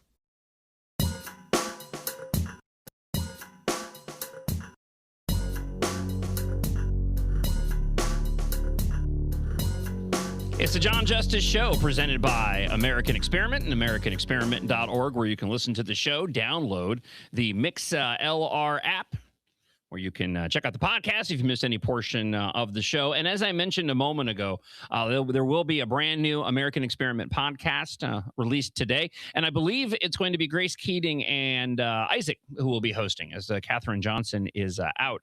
And new episodes of what you just heard there, talking about what is coming to the classroom, what has arrived in the classroom here in Minnesota from Grace Keating. I encourage you to head on over to AmericanExperiment.org and check that out. If you want to email me, john.justice@AmericanExperiment.org. Also, leave us a blast to 612-584-4565, 612-584-4565. 4565. Comments have already rolled in, and if you want to get them in early, you're welcome to. Ahead of our discussion at 8:30 this morning, talking about the rising cost of school supplies for parents every single year. And it seemed to get, I don't want to get off on a tangent because I'll go off on this. I do not understand it. And it seemed like it got worse and worse every single year as both of my boys were going through school. And I was so glad they graduated, so I didn't have to deal with it anymore, because I do not understand. Why do we need to supply our teachers with all the stuff that they need every single year when my money already goes to pay for it? So we'll get into that coming up at 8:30. Get your comments in early, either to the blaster line at 612-584-4565 or email john.justice@americanexperiment.org. All right, let's talk about some Democrat socialists, shall we? Far-left Minneapolis City Council member Robin Wansley slammed the Minneapolis Police Department in a newsletter to constituents last week. In her letter, she described MPD as one of the, doing that thing with my fingers, largest drains on the city's budget. Well, yeah, you idiot. Of course it is. You need to provide security for the people. And unfortunately, right now, we don't have enough police officers, and we'll get into this in the story from Alpha News, to deal with the rising crime in Minneapolis, scooter gangs aside, and the amount of overtime that law enforcement is receiving because we don't have enough police officers. But let me get more to what she had to say. So again, there's a $30 million budget shortfall within the city of Minneapolis that they're trying to contend with. In advance of the budget proposal, the Minneapolis City Council members are making known their priorities for the city's spending, and Wansley is taking aim at MPD. And here's where she gets, this is the vortex of stupid, the never-ending parade of stupid. So she's endorsed by the DSA, the Democrat Socialists of America, said the city's police department routinely goes over budget by tens of millions of dollars for overtime, which has no measurable outcomes and does not improve public safety. So I am doing everything I can to maintain my composure at a comment like that. So did she support the violence interrupters? Because if you remember, those violence interrupters, the whole reason why there was a major issue with the hundreds of thousands to millions of dollars we were giving to former gang members to wear fancy pre-printed T-shirts and take to the streets of Minneapolis to interrupt violence was the fact that there was no accountability for them. They didn't have to go and show their work. They didn't even have to prove that they interrupted any violence. Again, doing that thing with my fingers. Did she support that? Yes, she did. They don't improve public safety? Yeah. Cops don't do any good, guys. They don't do. It's only people on the street armed with cell phones getting in the way of federal immigration agents that has any sort of positive effort in dealing with crime. This is the most ridiculous. Again, I'm trying to maintain my composure, and I can't because it's just that dumb. No measurable outcomes. You know, part of the issue, a major part of the issue here, is that there's nobody around her that's taking her to task. There's nobody around her that's going, you're a communist and you're a moron. Again, I would encourage you to go and listen to the podcast last week with Becca Thompson, who is fighting for the future of Minneapolis, social media influencer. We had a lengthy conversation about the state of the Minneapolis City Council. You know, but she says these things, and then there is no retort to it. She doesn't have to go and prove her work, is what I'm trying to say. And before I get to more of the story, let me share this with you because it falls in line exactly with my line of thinking right now. So a spokesperson for one of the leading Democrat Socialists of America chapters was on a podcast, I believe, over the weekend. And I'm looking at a version of the story here that was posted by Wall Street Apes on X, wherein Wall Street Apes wrote, "How do you get a leader of the DSA movement's brain to malfunction? Simply ask them to explain their talking points." But we do believe in taxing the hell out of millionaires. Yeah, absolutely. Well, what does taxing the hell out of them mean? Yeah, you know, I don't have like a solid, but I think. But shouldn't you? I mean, if you're the co-chair of the DSA, shouldn't you be more specific than just taxing the hell out of something? What exactly do you mean? So again, it's democracy, right? And we have to look at what we need to spend and what we need. We don't want to depend on the existence of millionaires because that means people are still getting exploited. So, so yeah, we need to look at what we need to pay for in the interim, what sort of tax base we need for that to happen, and then and build. They don't have an answer to these questions because there aren't any good answers to these questions. Who decides that? The interviewer was absolutely correct. Just at the very beginning of the comment. But we do believe in taxing the hell out of millionaires. Yeah, absolutely. Well, what does taxing the hell out of them mean? Yeah, you know, I don't have like a solid, but I think. But shouldn't you? Of course you should, but they don't. It's all style over substance. It's all emotion. It's all feelings based. It gets people angry. It gets them motivated to go and demonize and vilify a group of individuals for your own advantage without ever having to, as Robin Wansley, the communist Minneapolis City Council member, stated regarding MPD ridiculously, that there is no measurable outcomes. There's no measurable details relating to what their policies absolutely, entail. They just want to get their individuals into office any way possible. It's one thing that I wish that conservatives, that Republicans did better. I wish that Republicans could be able to elicit that type of emotion based motivation, but steeped and rooted in facts. But they don't care. All they want is the ability to go, we need to tax the hell out of millionaires, and then to have the angry mob with their torches ready to go and take to the streets going, yes, yes, go and tax the hell out of them, even though nobody can go and define what that would actually entail. Who decides that? What percentage are they getting taxed? Why are they getting taxed? Is there any looking whatsoever? And this was millionaires, by the way. No thought whatsoever of the individuals that they employ.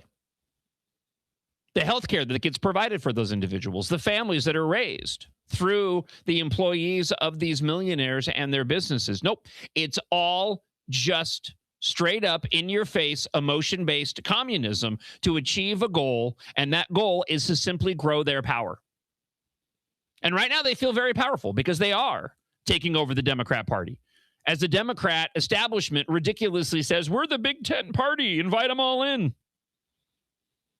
Wansley continued to slam MPD, saying the city faces a multi-million-dollar liability each year created by MPD's pattern and practice of racial bias and excessive force, as well as PTSD claims that are widely understood to be vulnerable to fraud. What a lunatic. She's just throwing out all of the fancy buzzwords. People are concerned about fraud, so let me go ahead and make an unfounded claim that PTSD money being spent to law enforcement officers, probably because those officers are having to deal with an abundance of overtime, dealing with the rise of crime in Minnesota and the fact that we don't have enough police officers. So then she just makes up this idea and that's vulnerable to fraud. And I know people care about fraud. You can tell how flimsy their arguments are when they have to go and resort to these types of vapid platitudes, just tossing it out there without any sort of, again, qualifying statement or facts or any examples whatsoever to what she is referring to. She says taxpayers will continue to see increased property taxes every year until the city stops rubber stamping blank checks to MPD, regardless of public safety outcomes or reform implementation. Police spending in Minneapolis has gone up significantly in recent years, according to the Alpha News article. In 2019, the city spent approximately $181 million on police. The city's 2026 budget, which spent just over $2 billion in total, allocated $229 million for policing. Now, this may seem like a big increase, but the difference lines up with inflation. $181 million in 2019 is equal to approximately $230 million in 2026. But Minneapolis has far fewer officers this year than it did 7 years ago and is on pace to overspend its police overtime budget again this year. Minneapolis man-baby mayor Mom Jean's Jacob Fry has said the overtime spending is necessary to meet the city's policing needs. Chalk that up to a broken clock being right twice a day. Because he's right. In 2019, the city had nearly 900 police officers. In June of this year, Minneapolis had 638 officers, with another 30 in training. And as we've talked about on the show, as social media influencer Becca Thompson did last week in our lengthy discussion about the city of Minneapolis, even if you are somewhere in outstate Minnesota, if you're among what Governor Dim Walz refers to as rocks and cows country, enjoying the good life, make no mistake, what happens in Minneapolis has an impact on you as well. Obi-Wan Kenobi and the Phantom Menace talking to the Gungans. That's right. You and the Naboo form a symbiont circle. You must understand this. If Minneapolis falls, they'll eventually come for you too. Just like the Droid Federation. Yeah, I know I'm a nerd. But you know what? I gave you communism Kool-Aid, so you got to be nicer than that. Such a jam, by the way. Minneapolis is required by law to have a minimum of 731 police officers on staff, but recruitment has proved difficult for the agency. Now, Alpha News asked MPD about its spending, but the agency did not immediately respond to a media inquiry. Additionally, Wansley was asked why she described MPD as one of the biggest drains on the city budget and whether she believes MPD should have 731 minimum officers as required by law.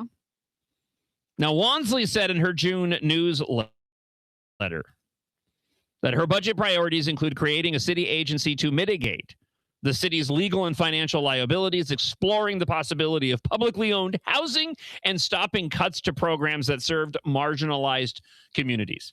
The city of Minneapolis is facing a $30 million budget shortfall specifically because of the leftist policies created by the Democrat socialists on the Minneapolis City Council, full stop. They only have themselves to blame.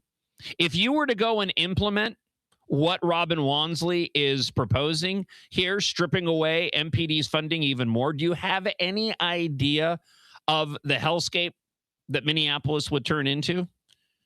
You wouldn't have the ability anymore for self-proclaimed Minneapolis apologists like Mike Norton and others to sit back and show their photographs of certain parts of Minneapolis that are nice and that people go and visit, because I absolutely admit that's the case. The totality of Minneapolis did not burn down during the 2020 riots, but a big portion of it should. But this is the ridiculous pushback that you get from those Minneapolis apologists. They'll say, oh, Republicans and conservatives like John Justice go and cast Minneapolis as just this horrible, awful place that nobody wants to go to. And how do you explain all these events still coming here and Vikings games and the Twins and the Lynx and the Timberwolves and this restaurant where I'm showing myself riding a bike to? Hey, that's great. Tell me all the different areas that you are avoiding.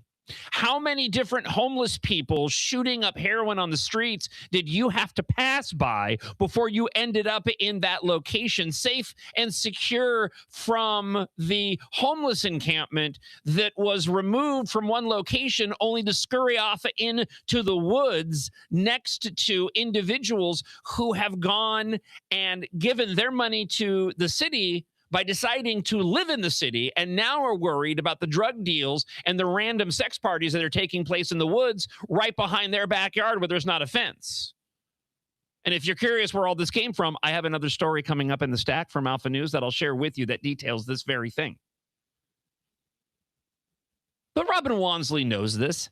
She knows they'll stop short of these policies just enough. But make no mistake, this $30 million budget shortfall is only going to get worse under their policies, unless there's some wholesale change in the future when it comes to the elections in Minneapolis to bring in more sensible leadership. I have no expectation whatsoever that we're going to end up with a bunch of conservative Republicans on the Minneapolis City Council. I don't even think there are any running, and there have been any running for quite a long time, apart from a few mayoral candidates. But at a bare minimum, we could get a few people like Michael Rainville, who at least, while he's a Democrat and his policy solutions are not great, he's not a socialist or a communist and understands what the city is faced with. The city has been run by Democrats before, and it wasn't in these dire straits.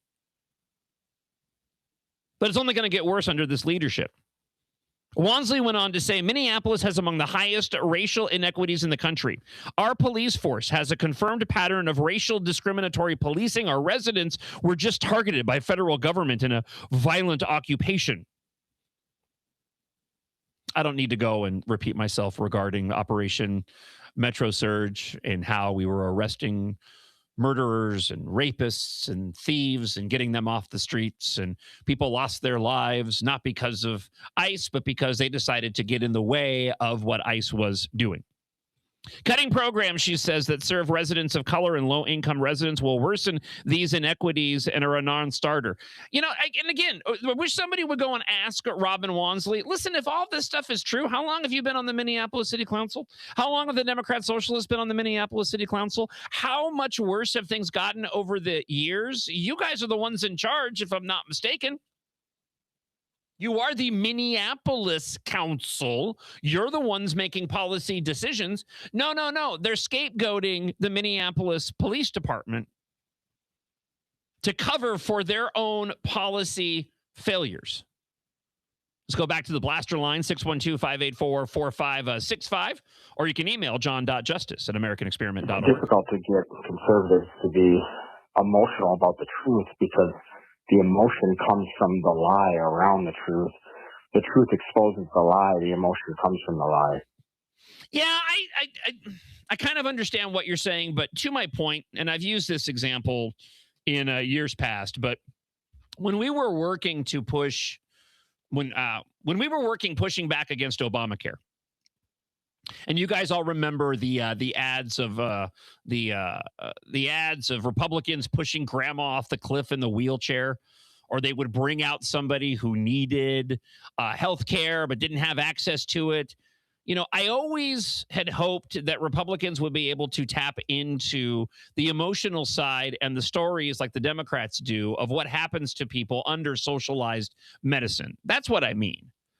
Right. I don't want individuals making decisions based off of feeling and emotions, but we can appeal to them through an emotional means while we provide solutions that are fact-based and not rooted in emotion. I don't mean to convolute the issue too much, but that's what I was referring to. All right, getting back to the issue at hand, Robin Wansley, her communist comments pushing back on MPD. We go back to the blaster line this morning on the show. John, good morning. Happy election day. I think Minneapolis could probably fix their police problem if they just arrested all the criminals and left them in jail. They wouldn't have to keep re-arresting. That's a way of right-sizing your police force because the bad guys are not on the streets doing the thing that they do all over and over again.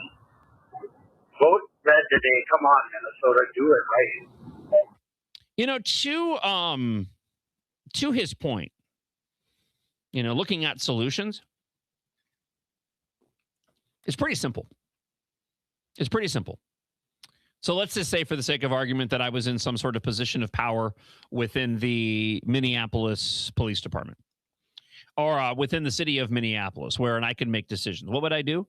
Well, I would budget to make sure that we met the minimum threshold of 900 police officers as required for a city our size. First off, I'd also make sure that that number is still valid, because I think there's a question of whether or not we actually need more depending on the population size. I don't know what the flux has been as of late. Maybe we need less. Maybe people have left Minneapolis and we don't need as many law enforcement officers. So I want to get to the root number that we need, and then we just allow them to go and enforce the law.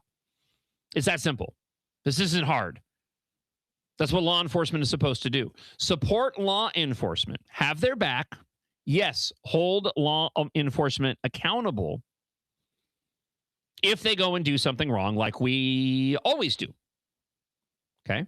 We already have policies in place to deal with law enforcement misconduct.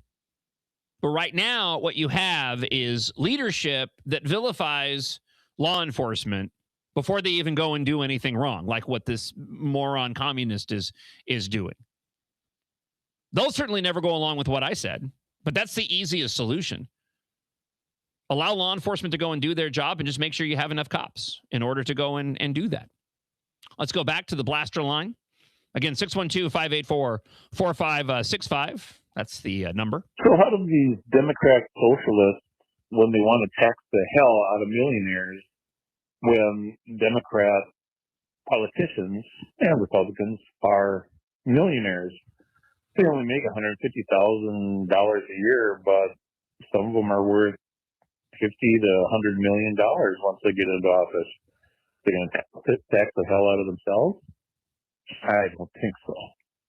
No, listen, and I don't even think that they know the means in which how they would go and implement taxing the hell out of millionaires. They just want to be able to go and say it. And of course, they're not going to hold themselves accountable. Of course, they're not included in that. You see, they're doing the righteous and just work, being the Democrat socialists that they are. It's the simple rules for thee, but not for me. All right, let's go on. Hear from a friend of the show, Rich. He certainly has some things to say this morning on the John Justice Show, presented by American Experiment. Good morning, John. Rich here. So we've already taxed the rich. We've tried that in the United States once. In 1991, George W. Bush passed a luxury tax on yachts and airplanes. What did it do? The wealthy people still bought their new yachts. They just went and bought them from Italy. It caused 8,000 yacht building jobs in the United States. So it affected the blue collar workers. So the rich people didn't go without, and it caused hardship on the other fellow Americans. So I guess you could support the tariffs under Trump with that also, because you could get the rich people with taxing tariffs on those yachts coming from Italy, because that's where they went and bought them. Just a short history from some of the taxing the rich.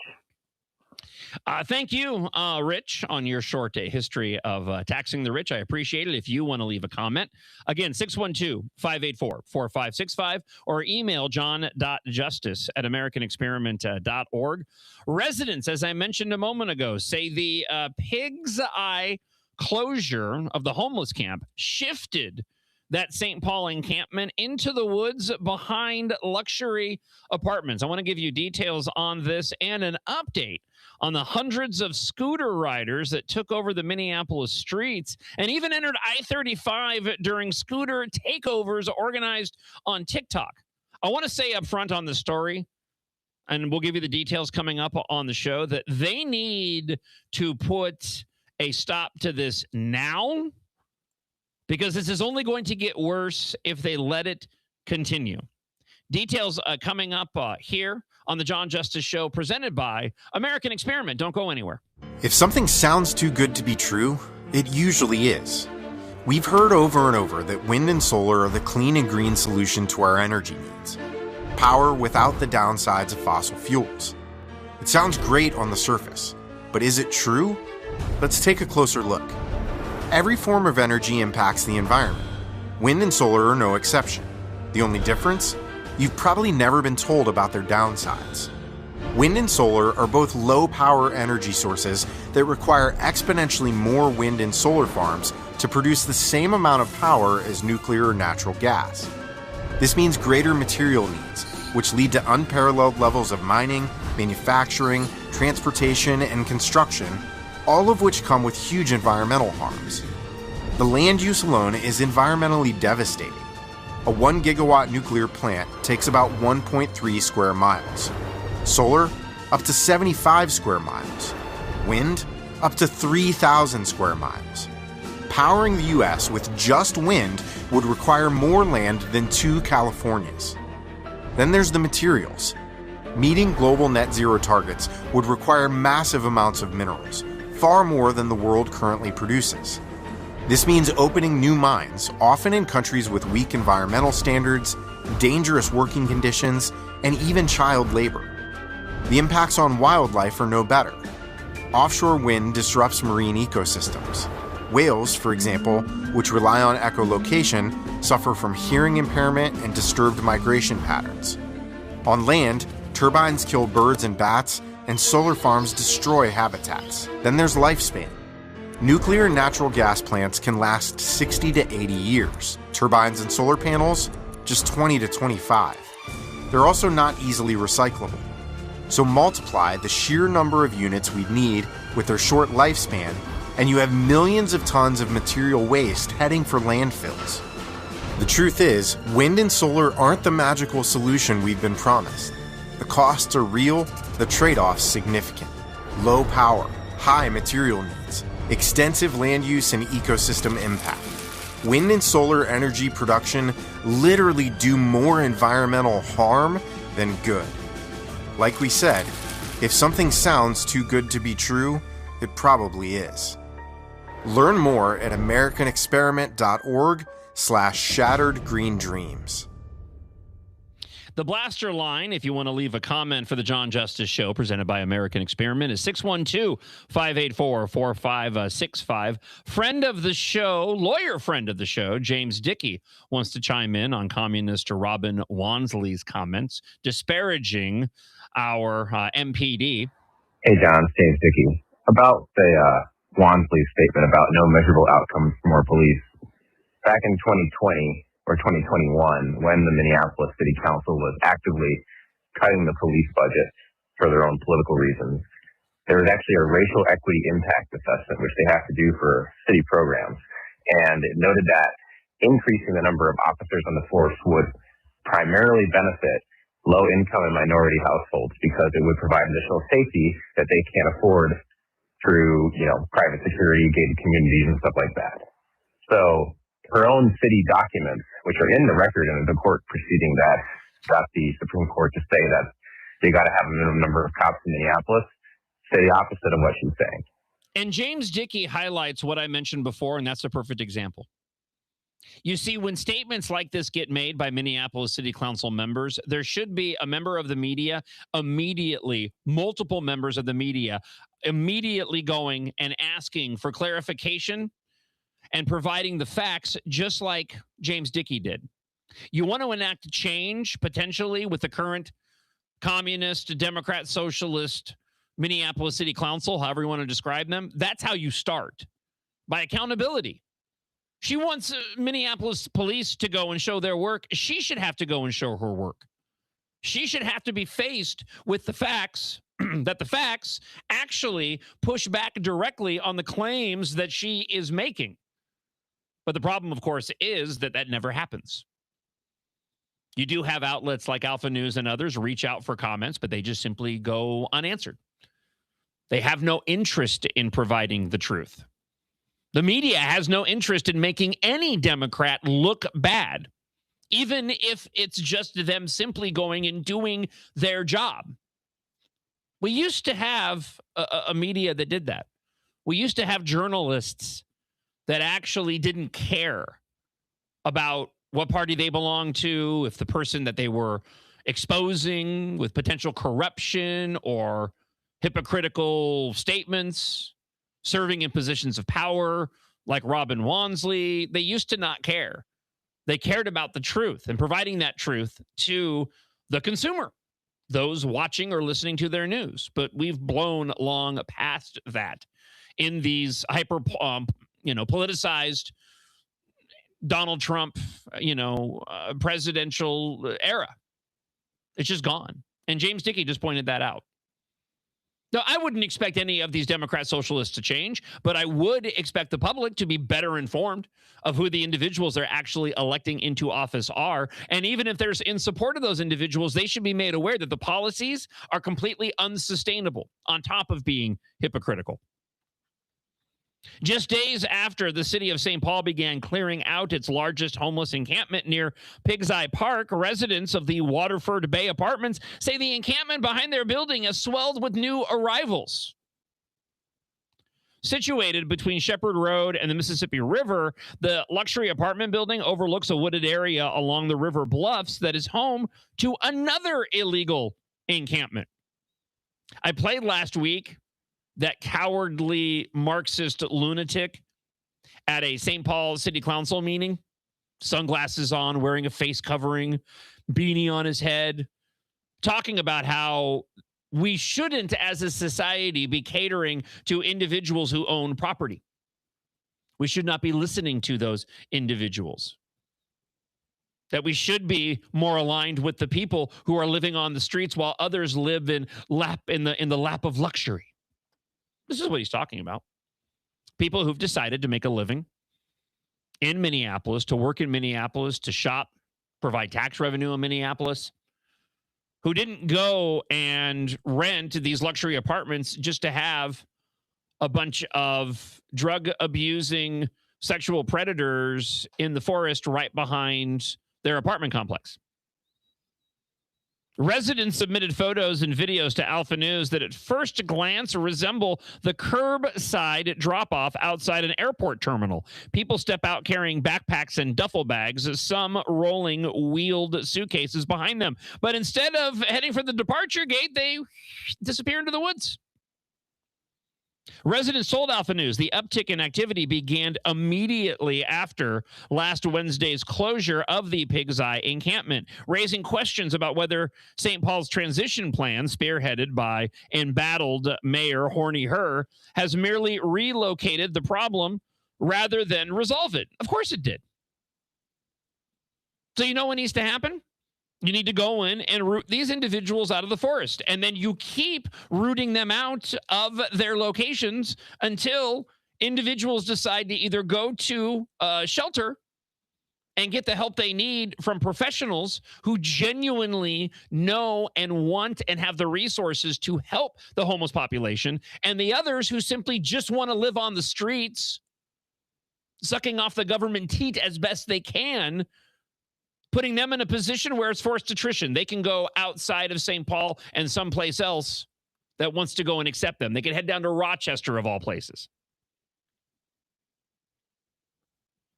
One Waterford resident who asked not to be identified said she has watched a flood of vehicles arriving since the city cleared the Pig's Eye Park encampment. By the way, what a horrible name. Pig's Eye. I mean, out of all the... I'm a fan of bacon just like the next person, but Pig's Eye seems like... I'm sure there's some historical reference to why they call it Pig's Eye. It's just a really weird name for a park. It's awkward when you're saying that on a show. Getting back to what happened. Passengers dropping off their belongings before walking through a gated entrance into the river bluffs where the encampment is located. Instead of luxury living next to the river, the slogan should be pay $2,700 of your hard-earned money a month to watch homeless people pee where you walk your dogs and kids, the resident told Alpha News. To say that a lot of residents living here feel unsafe and angry is an understatement, they went on to say. The residents said the area has become increasingly unsafe just in the past 2 years. But you know what, guys? They really need to cut all that police budget. We need more violence interrupters. There is screaming and yelling all the time at night, she said. I actually started taking our dogs to the bathroom before sundown because it makes me fairly uncomfortable. She said police officers, firefighters, paramedics are frequent visitors to the area and described a series of incidents that she and her husband have witnessed. And before I get to what the witness said, this is a good example of what I mentioned a moment ago. You see, even the law enforcement officers that we have aren't able to go and deal effectively with these homeless encampments the way that they should to the fullest extent of the law because they're hamstrung by the leadership on the Minneapolis City Council. And if they were to move against their wishes, we all know what the reaction is going to be from the left. They'll just take advantage of it. But law enforcement should be able to go in and root these individuals out, and they're simply not allowed to. Again, fully staff the Minneapolis Police Department and then allow them to do the job to the full extent of the law. By the way, I'm getting several individuals who are reaching out to me. Apparently, Pig's Eye was the original name of St. Paul. No joke. That's lawyer extraordinaire Jeff O'Brien. Jeff O'Brien, if you were pulling a fast one on me, I'm not going to respond to your text. I'm just saying. But he's probably right. As a matter of fact, there's probably a blast just waiting for me to 612-584-4565 that's ready to go and confirm exactly what lawyer extraordinaire Jeff O'Brien had to say. And to my points, we go here on the John Justice Show. St. Paul used to be called Pig's Eye, Bench in Little Canada. There you go. All right. So, Jeff O'Brien. I trust you, Jeff. I just wasn't quite sure. But yes, as Benjamin just pointed out. So I had no. Were you aware, Devin? I had no clue. You learn something new every day. Oh, and again, apparently I'm the only one that didn't know this little factoid as we go back to the blaster line. John, hey, two things. Number one, you're not going to see the local media hold any politician accountable until there's a Republican in charge. True. Number two, Pig's Eye used to be the name of St. Paul. But all right. Thank you. Now I understand. And I also know why we now call it St. Paul, because living in Pig's Eye, I just wouldn't want to. Doesn't sound very appealing. But that's just me. Hey, John, not only should we cater to property owners, we should do so exclusively. People who don't own property shouldn't get the vote. Oh, that is so people who don't own property shouldn't get to vote. I'm not going to take it that far. I don't think that is appropriate. That's a bit on the extreme side of things. Thank you for the comments, though, to the blaster line, 612-584-4565 if you would like to leave a comment. And as mentioned, john.justice@americanexperiment.org. More eyewitness accounts of what's been taking place. I've been flashed by homeless men dropping their pants. My husband has witnessed assaults and actually called the police after someone was beat up and dropped over the fence like a rag doll. We've both personally had our vehicles broken into. I've witnessed kids in masks trying to jump over locked gates to get into our outdoor community area. Another resident, according to the resident, apartment management has been great and has worked with the Pig's Eye Police Department. See, this doesn't roll off the tongue. The St. Paul Police Department. Although Pig's Eye Mayor Horny Her, that does roll off the tongue. I will say that much. Anyway, according to the resident, again, apartment management has been great. They've been working with the St. Paul PD to try to address the ongoing problems. She said no trespassing signs have been posted, surveillance cameras installed, and patrols increased around the property. Despite those efforts, she said the encampment continues to grow and does not plan to renew her lease when it expires. With the amount of money we pay to live there, personally, I feel like these things we shouldn't have to deal with. And again, I know I was applying this to what's happening in Minneapolis, but the same thing rings true for both Minneapolis and St. Paul, because the police departments, while I think St. Paul's a little bit better off, not by a lot, than Minneapolis, they're still not able to go and enforce the law to their fullest extent because of the policies put in place by the leadership that hamstrings our law enforcement from being able to go and do the job that they want to do. Right? To the detriment of the taxpayers, the property owners, the apartment renters in the Twin Cities. Last month, city officials announced they would permanently close the homeless encampments across St. Paul, beginning with Pig's Eye.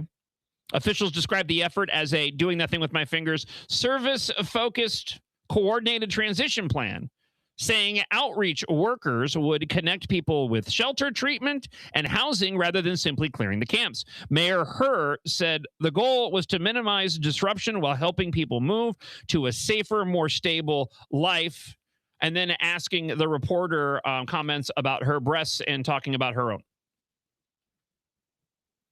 Okay, that didn't happen.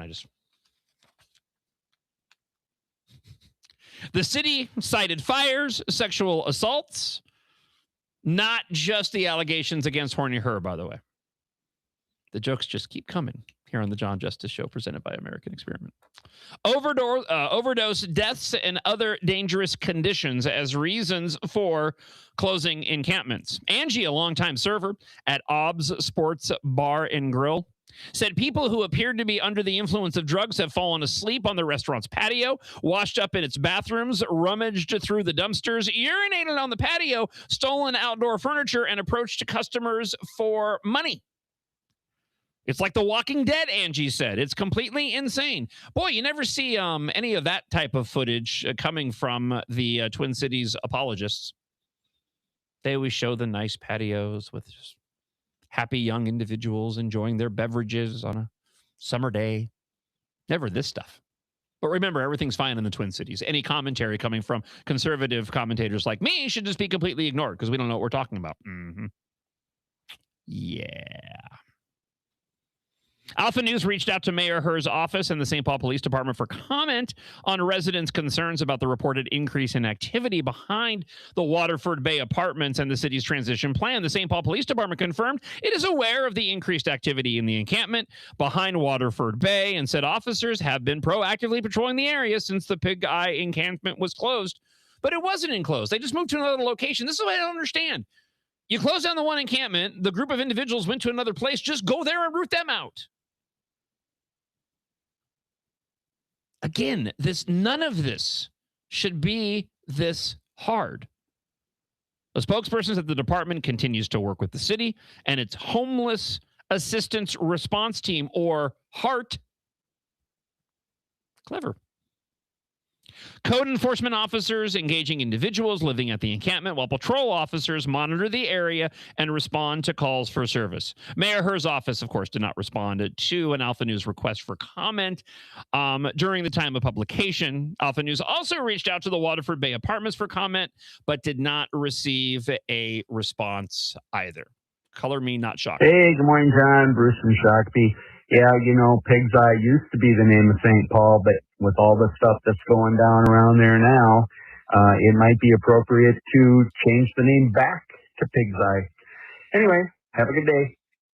Thank you for the comment. Good to hear from you, Bruce. Again, the comment line is 612-584-4565. Again, 612-584-4565 if you want to leave a comment at any point during the John Why Justice wouldn't you Show. want to be a police officer in Minneapolis?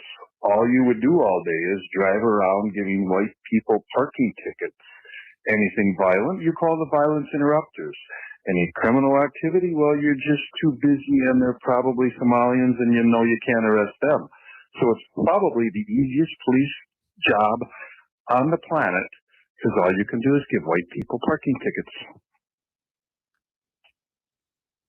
If you'd like to leave a comment as we head into the third hour of the show, 612-584-4565.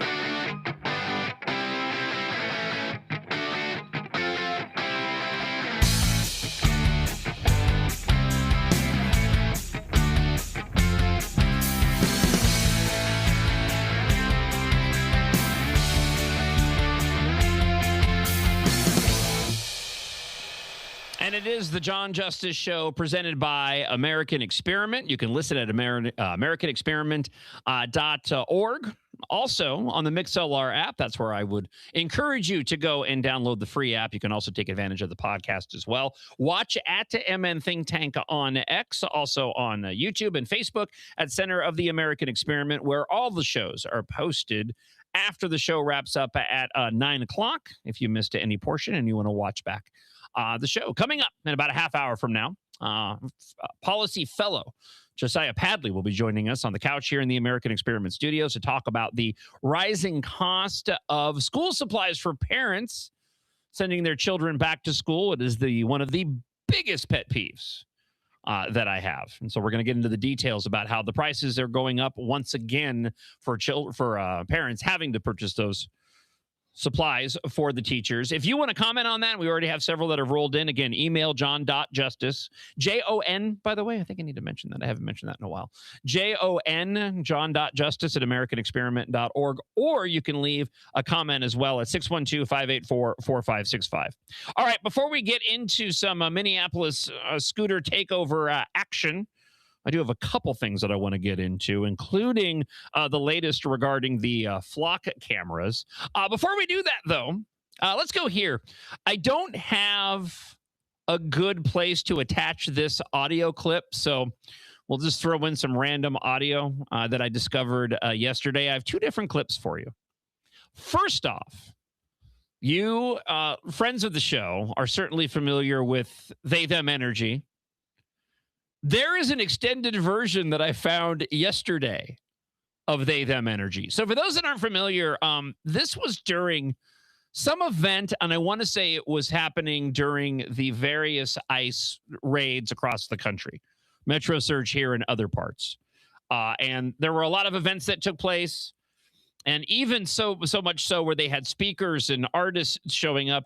There was a woman, at least I believe she's a woman. She got up on stage and she sang the They Them Energy song that we're all familiar with, right? Okay, so what I wasn't aware of was the fact that there's actually a longer video.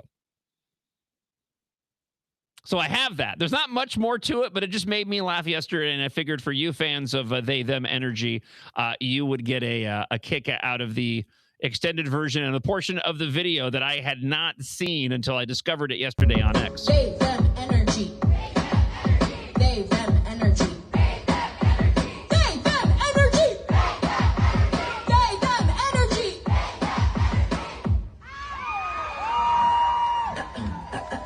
This is a public service announcement. Anyone dressed in androgynous outfits. This is a sweet and friendly reminder that you are safe here. Show off your binder.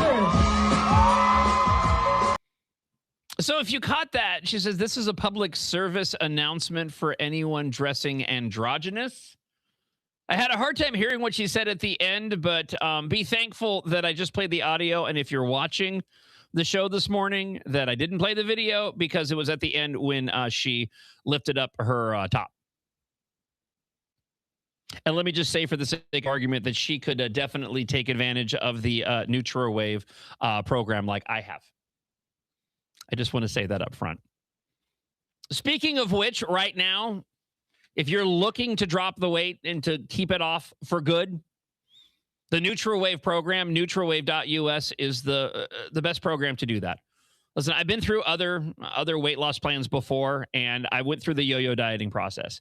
That absolutely went away with the NutraWave program. So prior to starting the new show here at American Experiment, I was going through this program. And within about 40 days, I lost 22 pounds.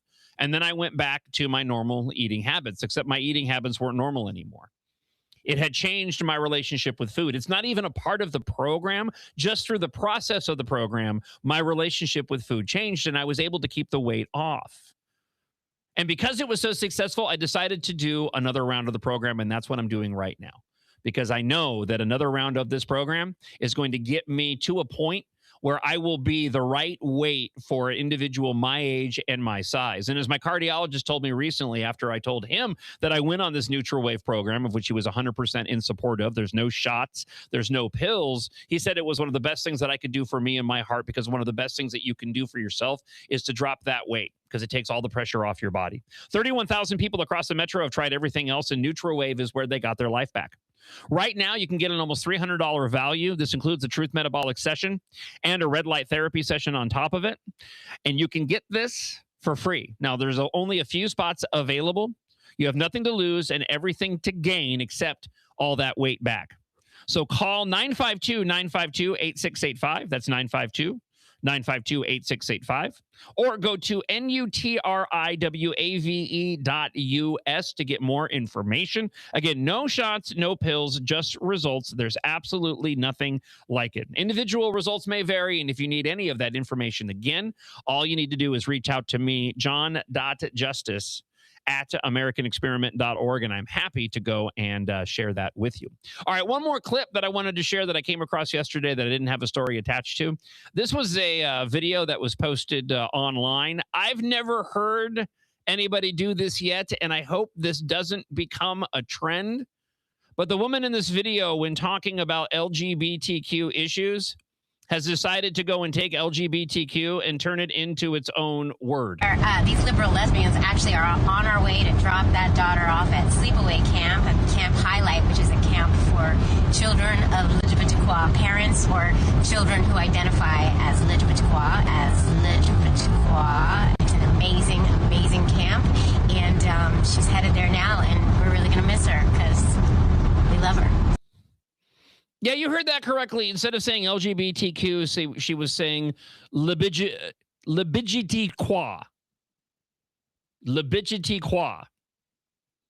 LGBTQ, you're not saving any time. You're not saving any time at all by saying LGBTQ. These liberal lesbians actually are on our way to drop that daughter off at Sleepaway Camp, at Camp Highlight, which is a camp for children of LGBTQ parents or children who identify as LGBTQ, It's an amazing, amazing camp, and she's headed. LGBTQ is not a thing, and it needs to not become a thing. All right. Minnesota cities are now reconsidering the use of their flock cameras due to public concerns about privacy and surveillance. North Branch has paused its contract while Isanti County Sheriff's Department will move away from the system after the trial period. West St. Paul and Columbia Heights have also suspended or ended their contracts with Flock, according to a Fox 9 story. This is what I don't understand. And we talked about this at length on the Freedom Friday show last week, which I definitely encourage you to go and check out. But why is it that there was nobody in charge at the city level when they implemented the trial? Like if it's a trial run and you're using the Flock cameras in a trial setting and you're going to make a decision at the end of whether to keep them, that's one thing. That I understand. That's the right thing to do. But why is it these other areas, there wasn't anybody within city leadership whatsoever that was drawing the same concerns that the public did? I mean, this is actually a good example of, public comment periods in some cases, of which I'm not usually that big of a fan of. But in this case, it seems that you could avoid a lot of headache, time, and dollars spent if you had somebody in a position of power from the get-go that was calling out, hey, there's some privacy and surveillance concerns about this, and perhaps we shouldn't go and spend this money putting them up there. No, instead, what do? We just go and we put them up there. We wait for the public to respond, outrage to ensue, and then we go and take them down, wasting everybody's money. I feel like there's a means in which you could tackle this issue beforehand so you don't get to this place where we are now, where suddenly you have these municipalities that are going and actually taking down these Flock cameras. I had a couple of comments that rolled into the blaster line based off of last hour's conversation and the Pig's Eye homeless encampment moving. I want to go ahead and share them with you from the blaster line at 612-584-4565 on the John Justice Show, presented by American Experiment this morning. Hey, John. Del here. Never forget, St. Paul was the first city in Minneapolis that would cut deals with, let's say, gangsters that would come to St. Paul. The deal was you could hang out here as long as you register with the police department, and they would not turn you over to the feds. So in a way, we were a haven way back then for people who were illegal. Thought you might like to know that. Yeah, and how many individuals? I mean, again, whether it's Minneapolis or St. Paul. How many individuals are costing the city money because they're taking advantage of city services? All right, let's go and hear from a friend of the show, Tom, who is in Pig's Eye. Hey, John. Tom from St. Paul. Hey, I live over by that Pig's Eye crap hole. All they do is spread out in the morning, go to the corners, beg for money, and if you ever notice, every time you see them on the corner begging for money, look around, you'll see a liquor store. That's why they don't want to go into no housing, because they have to stop their alcohol and drug activities. Yep. And they never will. Have a good one, John. Yeah, listen, that goes back to what I said before. You take the same way we should with illegal immigration. You take a forced attrition approach. You continue to enforce the rule of law. You root out these encampments as they start. You close them if they've grown too big. If they move to another location, you go in and you move those individuals out of that location. You just keep doing that until you've whittled down the group to where it's no longer viable for the individuals who have no desire to go to an actual shelter to seek the right, correct help, because a lot of them, for that very reason, like he said, they don't want to have to stop using their drugs or drinking their alcohol. You have other individuals that just want to live on the street. And then those that genuinely want help will be put into a situation where I want to stay here in Minneapolis, so I'll go ahead and go to these shelters and get the help that I need and stop using drugs and alcohol. That's how you go and handle this problem. You don't cater to it. That's not compassion. That is not the compassionate thing to do. The compassionate thing to do is to hold people accountable.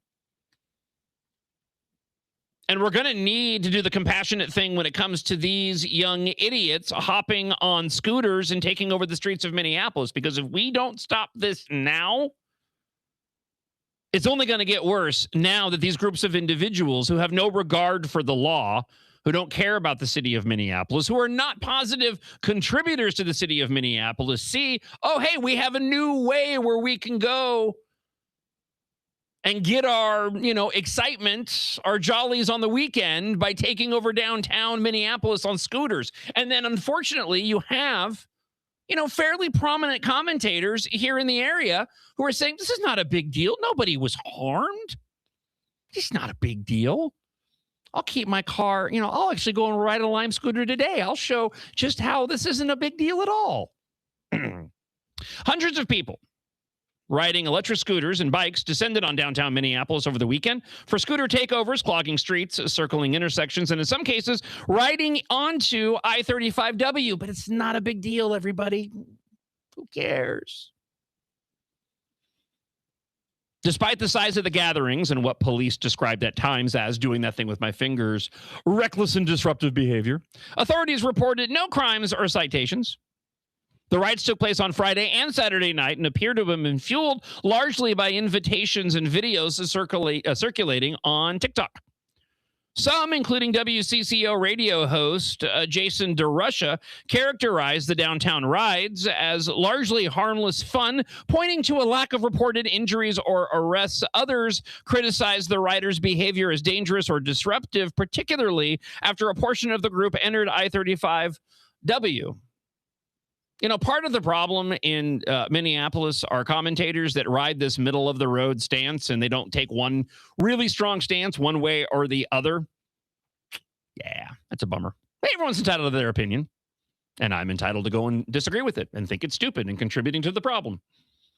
Friday night's takeover began with an invitation to a couch Lime scooter party at Nicollet Island Park. The invitation encouraged participants to bring your own couch, bring your own fully charged Lime scooter.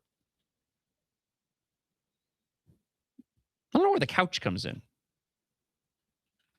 Okay. Well, maybe it's in the story. Videos circulating. Oh, excuse me. Let me back up. Lime is a shared electric scooter and e-bike rental service available in Minneapolis and cities around the world. Videos circulating online showed large groups of riders moving through downtown Minneapolis, at times circling intersections and riding past police cruisers. While many participants rode rented Lime scooters, the group also included people on personal e-scooters and e-bikes. Other footage showed riders taking the event's couch theme quite literally, traveling through the streets on couches and even recliners balanced on couches. There it is. Oh, but it was largely harmless, just kids having fun. What's the big deal? Hundreds gathered near U.S. Bank Stadium before setting off through downtown Minneapolis. Event organizer Johan Vargas, 20 years old, told CCO that he organized the scooter meetup and promoted it on TikTok. I just started seeing more and more people. I don't know where half these people came from, but all of them said they saw the TikToks. I was expecting maybe like 200, not 500, but not 500 to 1,000. But I mean, I'm glad everyone came out. They all had fun. I mean, that's what this is all about. That's right. It's fun to go and ride your Lime scooter onto I-35 and put yourself in harm's way, and the residents of Minneapolis in harm's way. That's the best. Let's go back to the blaster line, 612-584-4565. Morning, John. Alex Elk River. Speaking of the downtown scooters, you see Jason Derush on X. Just saw him playing, like it wasn't a big deal, and he's happy to see a bunch of kids riding around together and having a good time. And then, little they went out on 35W, and then he was kind of backtracking for a second there when he was getting torn apart online. But he's an effing idiot as well. Tell me how you really feel, Alex, and thank you so much for the comment. Getting back to the Alpha News story. Saturday night's ride eventually moved beyond the Minneapolis city streets. The Minneapolis State Patrol told Alpha News that approximately 11 troopers from across the metro responded around 10:40 p.m. Saturday after receiving a report of the large group of Lime scooters entering I-35W. The city estimated 200 to 300 scooters came from the witness reports, not an independent State Patrol count, according to the State Patrol Public Information Officer, who said the State Patrol does not have an independent estimate confirming that number. Jennifer Creer, Lieutenant Jennifer Creer of the St. Paul Patrol Public Information, said the riders entered southbound I-35 from South 4th Street and exited East 17th 11th Avenue South. By the time the troopers arrived, the group had already left the freeway and returned to the Minneapolis streets. Yeah, what harm was done, guys? And they just went on and off the freeway. I mean, what's the big deal? We protest on the freeway all the time here in Minneapolis. State Patrol received no reports of crashes, thank the good Lord Almighty, or injuries, and no reports of motorists having to stop, swerve, or take other evasive action because of the riders. Still, Creer described the group's presence on the interstate as, with my fingers, extremely dangerous situation, and warned that a repeat could result in citation or arrests, and it should. There's nothing safe about a large group of scooters or bicycles entering an interstate, Creer said. Motorists are traveling at highway speeds and cannot reasonably be expected to anticipate or safely maneuver around a large group of vulnerable road users in the roadway. There is a part of me, I'm glad these individuals, these kids, aren't on their black mirrors. That's the one aspect of it. There's a middle ground here. What they did is incredibly dangerous and stupid. And if it happens again, law enforcement needs to move in and put a stop to it immediately, or else it's just going to go and get worse. But at the same time, also, I'm glad that they found this on TikTok and decided to get off TikTok and get out and actually go and do something. You know what it is, Devin? They need to do Fast and Furious rules. Remember the Fast and Furious guys in the first movie? It was illegal to go and race on the streets, so what did? They did race wars out in the desert, where they would go and compete out in the desert where it was legal and sanctioned, where they could still get their dopamine and their adrenaline rush, but not doing it on the streets of Los Angeles where it was a danger. See, I'm just solving problems left and right here. I love where your mind's at. Thank you very much. May have broken the record for movie references this morning, though. I'm not sure if somebody's keeping track. There's got to be somebody keeping track, right? A John Justice movie reference tracker. On second thought, don't do that. It is a luxury of having the new show here at American Experiment, by the way. State Patrol is encouraging Minneapolis officers and scooter companies to discuss implementing geofencing technology similar to systems used in other metropolitan areas to prevent scooters from entering restricted areas. Hey, listen, who knows? Maybe Jason DeRusha over at CCO can turn this into a bit, and he can lead the next scooter rally. He could be right there at the front of the line. In a statement to Alpha News, Minneapolis police said that they were aware of the gathering involving hundreds of scooter riders who traveled in a large group through downtown and southeast Minneapolis on Saturday night. MPD monitored the group and its movements, which at times were reckless and disruptive to traffic. Still, no arrests were made and no citations were issued. Police did indicate that they could take additional steps if similar gatherings were to continue. They will work with appropriate city resources and scooter companies in an effort to regulate where and how these scooters may be operated. Just be careful, though, because you don't want to shut down the scooters if they have the ability to do like a right in the middle of the ride. Can you imagine? Like 1,000 Lime scooter riders, and they just turn them all off, and they all just wreck. Would make a great visual, though. The weekend scooter takeovers may not be the last. In a TikTok video, Vargas said he is planning similar events at the Mall of America and the Minnesota State Fair. By the way, we do have an update, and I want to get to this on the show today. State and Ramsey County are suing, speaking of the State Fair, in gangs. These ones aren't necessarily scooter gangs. These are Somali gangs. There's concern, and they're suing to keep Somali gangs from the Minnesota State Fair. I'm not exactly sure how they are going to go and implement doing that, but we'll give you details before we wrap up the show today here at American Experiment and AmericanExperiment.org. Coming up in just a moment, I'm very pleased to welcome to the couch Josiah Padley. She is a policy fellow here at Center of the American Experiment. Has a brand new piece, new pencils and papers. Parents plan to spend more money on back-to-back school supplies this year than last. It's one of the biggest pet peeves that I have. We will dive into her story. Also a response from a policy fellow here, Katrin Wigfall, coming up in just a moment on the show. But as I mentioned earlier today, the AI Overlords, the John Justice Show house band, very busy this morning. And we're also inspired, in this case, by the I-34 scooter gangs in Minneapolis from over the weekend. Again, you're listening to the John Justice Show, presented by American Experiment.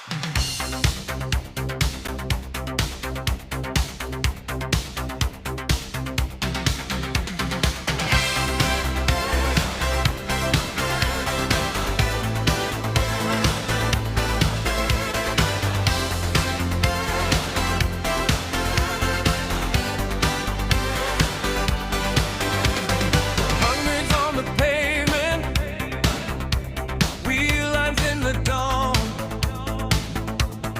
Minneapolis waking, then they rolled along. TikTok lit the jump off, one tap then they swung. Side by side they turned it into something born. Little wheels in motion, big noise in the air. Someone yelled, keep moving, like they didn't care. Then the map went sideways, told the rivers crawl. Everybody chasing that all-night roll.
the AI overlords and Scooter take over here on the John Justice Show, presented by American Experiment. I was just telling producer Devin that I'm going to have to be careful. Well, you know what? With the show format that we have here, we have the luxury of, spending more time than we typically do as the advertisers hop on board. We're incredibly thankful that we've got NutraWave up on board. Remember, you've mentioned me talk about it before. NutraWave helped me lose 22 pounds. I'm doing another round on the program right now. 13 years NutraWave has been providing a solution to your weight loss problems with no pills and no shots, just losing the weight and changing your relationship with food in the process. Right now, you can call 952-260-1965, 952-260-1965. Limited spots available for you to get an almost $300 value just by finding out what the program is all about. It's a free red light therapy session, a truth metabolic scan. So call and mention the word strike to 952-260-1965, and you can take advantage of this amazing program. Also, NutriWave.us. Individual results may vary. But because we have the opportunity to sort of do more on the show, I do have to find ways to take breaks here and then as we get more advertisers on. So I thought, you know what? Let's appeal to our AI overlords. Maybe they can help us go and fill that gap. And they've done some bang up work this morning. So I just consulted, speaking of AI, I asked, why do parents have to pay for children's school supplies? Public school budgets, this is what the AI overview was. Public school budgets rely on tax funds that are usually meant for large costs like teacher pay, buildings, and electricity, leaving little money for everyday items. When budgets fall short, schools ask families to buy materials so classrooms have enough pencils, paper, and cleaning wipes to function all year long. This is one thing that I do like about artificial intelligence, is that there is a bias embedded in it, but you still do get a much more straight answer than you will certainly any politicians. With that, I want to welcome into the show policy fellow here at American Experiment, Josiah Padley, has a brand new piece out. New pens and papers. Parents plan to spend more money on back-to-school supplies this year than last. Good morning, Josiah. Thank you so much for joining the show this morning. I greatly appreciate it. Hi, John. It's so nice to be with you today. Before we get into this, I want to talk about your piece, your thoughts on this. As I've mentioned throughout the show this morning, it's one of the biggest pet peeves that I have. We give so much money in taxes to go to our public education system, and yet it seems like every single year we see a story like this of the increased costs to parents of having to go and purchase these supplies. Before we get to that, though, let's get to know you a little bit. How long have you been working here at Center of the American Experiment, and what brought you here to American Experiment? Okay, well, that's a great question. My background's actually in teaching. So I spent a few years as a classics teacher. I taught in Baton Rouge, Louisiana. I taught Greek, Latin, and ancient history. And I just had a great time doing it. Loved teaching, loved the kids, but I really wanted to do something that put my political science degree to use. I wanted to do something that had a little bit more writing to it. And so I had the opportunity to move to Minnesota and to work for American Experiment about a year ago. So I'm coming up on my 1-year anniversary with American Experiment, I want to say in about a week or so. Well, congratulations on that. And now that I know, and the listeners know a little bit more of your background, let me back up even further into this. What is your overall perspective on this issue? And I'll just provide you mine. So my boys are thankfully both graduated. I have a 24 and a 19-year-old. But I can tell you that every single start to the school year, I would, head in, especially in the younger ages, to meet the new classroom, to bring in the school supplies. My wife, Melinda, would go out shopping for these supplies. And every single year, I just was scratching my head going, why are we having to go and purchase all of these school supplies when our tax dollars, as I mentioned, should be going to cover these costs? I don't want to disparage teachers because I'm not putting the onus on teachers, but what is your overall perspective on the issue? Was this something that you dealt with when you were teaching? Yeah, well, I think that the short answer to what you're saying is that it's sort of a tradition that parents buy their own children's school supplies. And there's a practicality to it there. If you have a child who is going to have individual flashcards or an individual notebook that they're going to personalize and make their own, it sort of makes sense that that's the property of the family and the property of the household. But I do know that there are some affluent private schools, for example, at the private school that I taught at, that will allow parents to purchase a school supply box. And so that's sort of considered part of your materials for the year. And so the school actually provides that as sort of a luxury service to parents. But you are right that in the public schools, in charter schools, and in many other different types of private schools, that's something that parents have to do on their own. I have and so I'm glad you brought up that angle, because I don't have a personal issue, or I don't have an issue with purchasing the items for my kids, but it seems like it's gone well beyond that now. It's you're buying further supplies for the teachers in the classroom that aren't even just for your children. That's where my problem has come into it.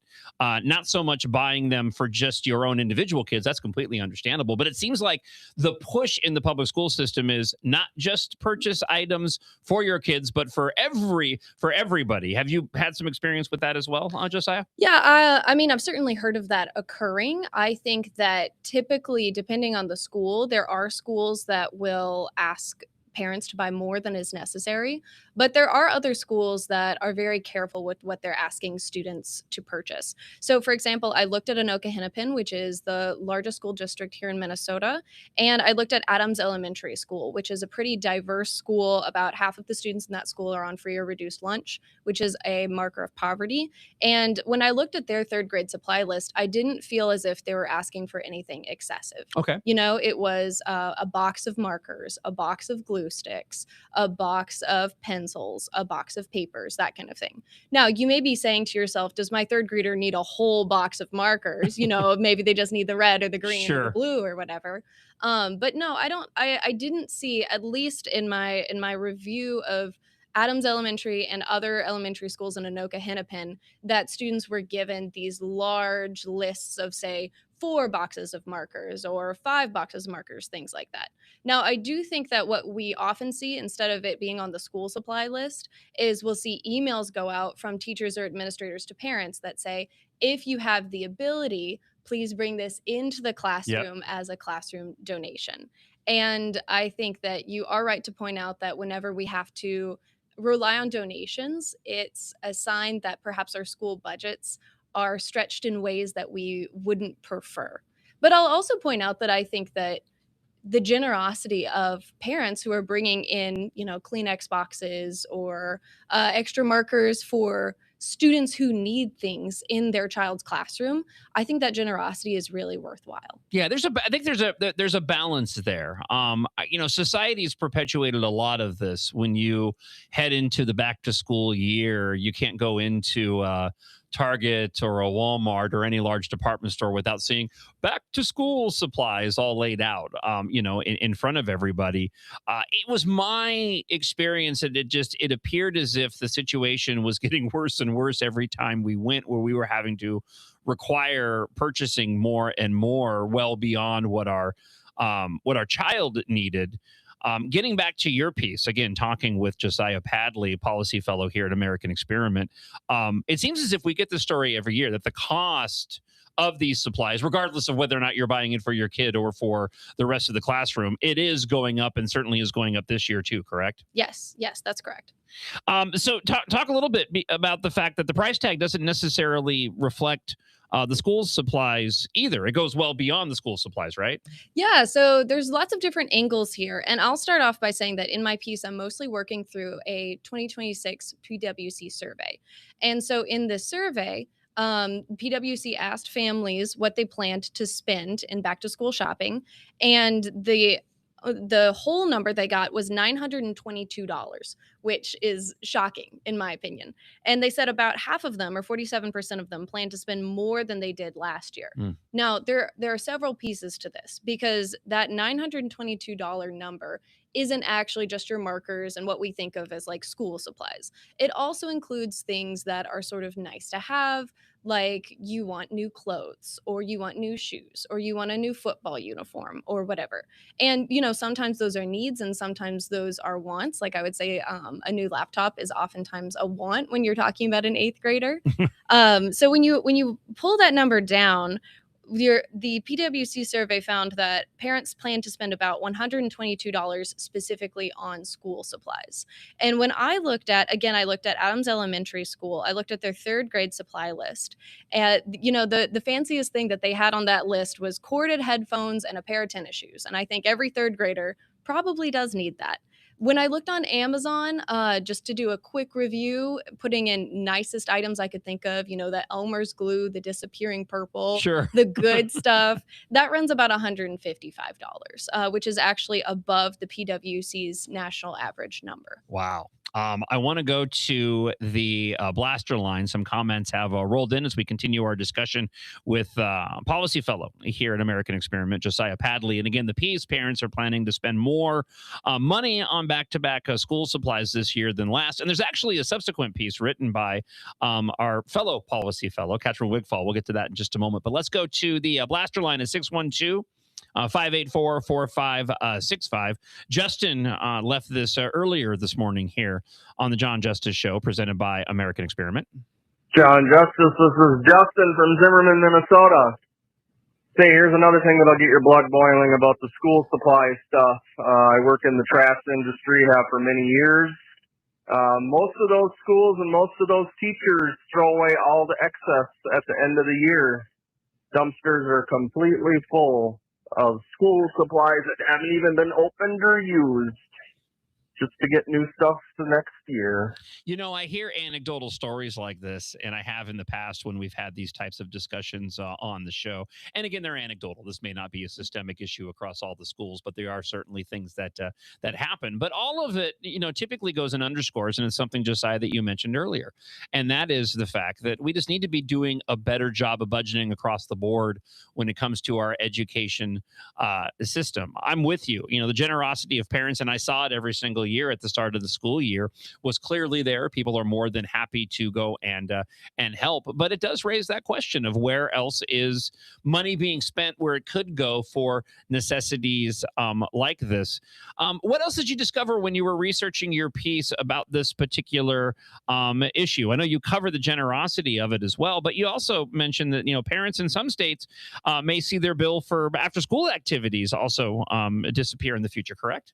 Yes, that's exactly correct. And I think this kind of gets to the major point of better stewardship is needed when we're thinking about our school system, because I think that, we don't want markers to be thrown out at the end of the year, and we also don't want money to be thrown out unnecessarily. So there's something that is actually new on the horizon for parents to be thinking about. It came about through the one big beautiful bill. Sorry, lots of B's there. And it's something called the Federal Tax Credit Scholarship. So what the Federal Tax Credit Scholarship is it is a new type of tax write-off that has been created. It is a $1,700 tax credit whenever parents or community members or anyone who has $1,700 or up to $1,700 donates to a scholarship granting organization. And so that's just a tax credit, which is a great thing for some people to have. Now, what those scholarship granting organizations are is they are organizations that have to give those funds to students who are at least at 2 different schools, at least 10 students, and those scholarships go to both public and private and charter school students. And you may be thinking to yourself, well, what does a public school student need with a scholarship, right? But what that is that's a scholarship that can go to after-school tutoring. It can go to certain types of special education needs. It can go to after-school activities. So, you have your football scholarship, your drama scholarship, your choir scholarship, all kinds of things like that. And so the possibilities are really endless for this with a state that allows scholarship granting organizations to operate.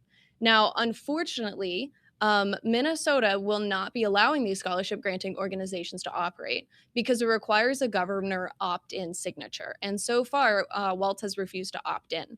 Now, I'm hopeful that whoever is in the gubernatorial office next year will opt Minnesota in, because I think this is just an easy win. We have seen so many states opt in all around the nation. We've seen Republican states, Democratic states, and we've seen lots of advocacy from both red and blue education organizations to try and get states to opt in. And so that's really my hope for Minnesota, that we don't leave this money on the table.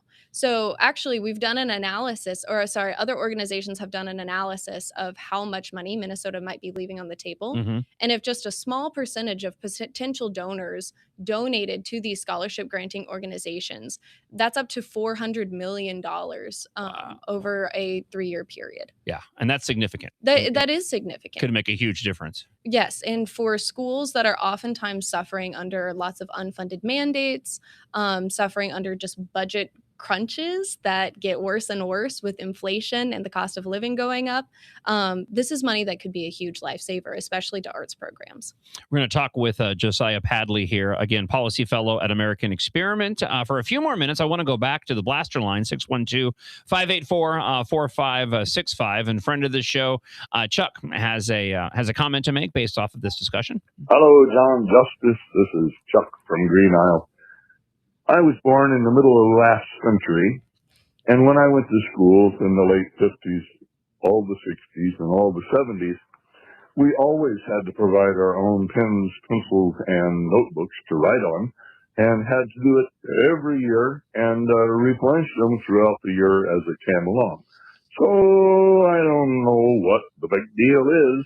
Parents should provide for their children, and they should work with them each day at home on reading and writing and arithmetic.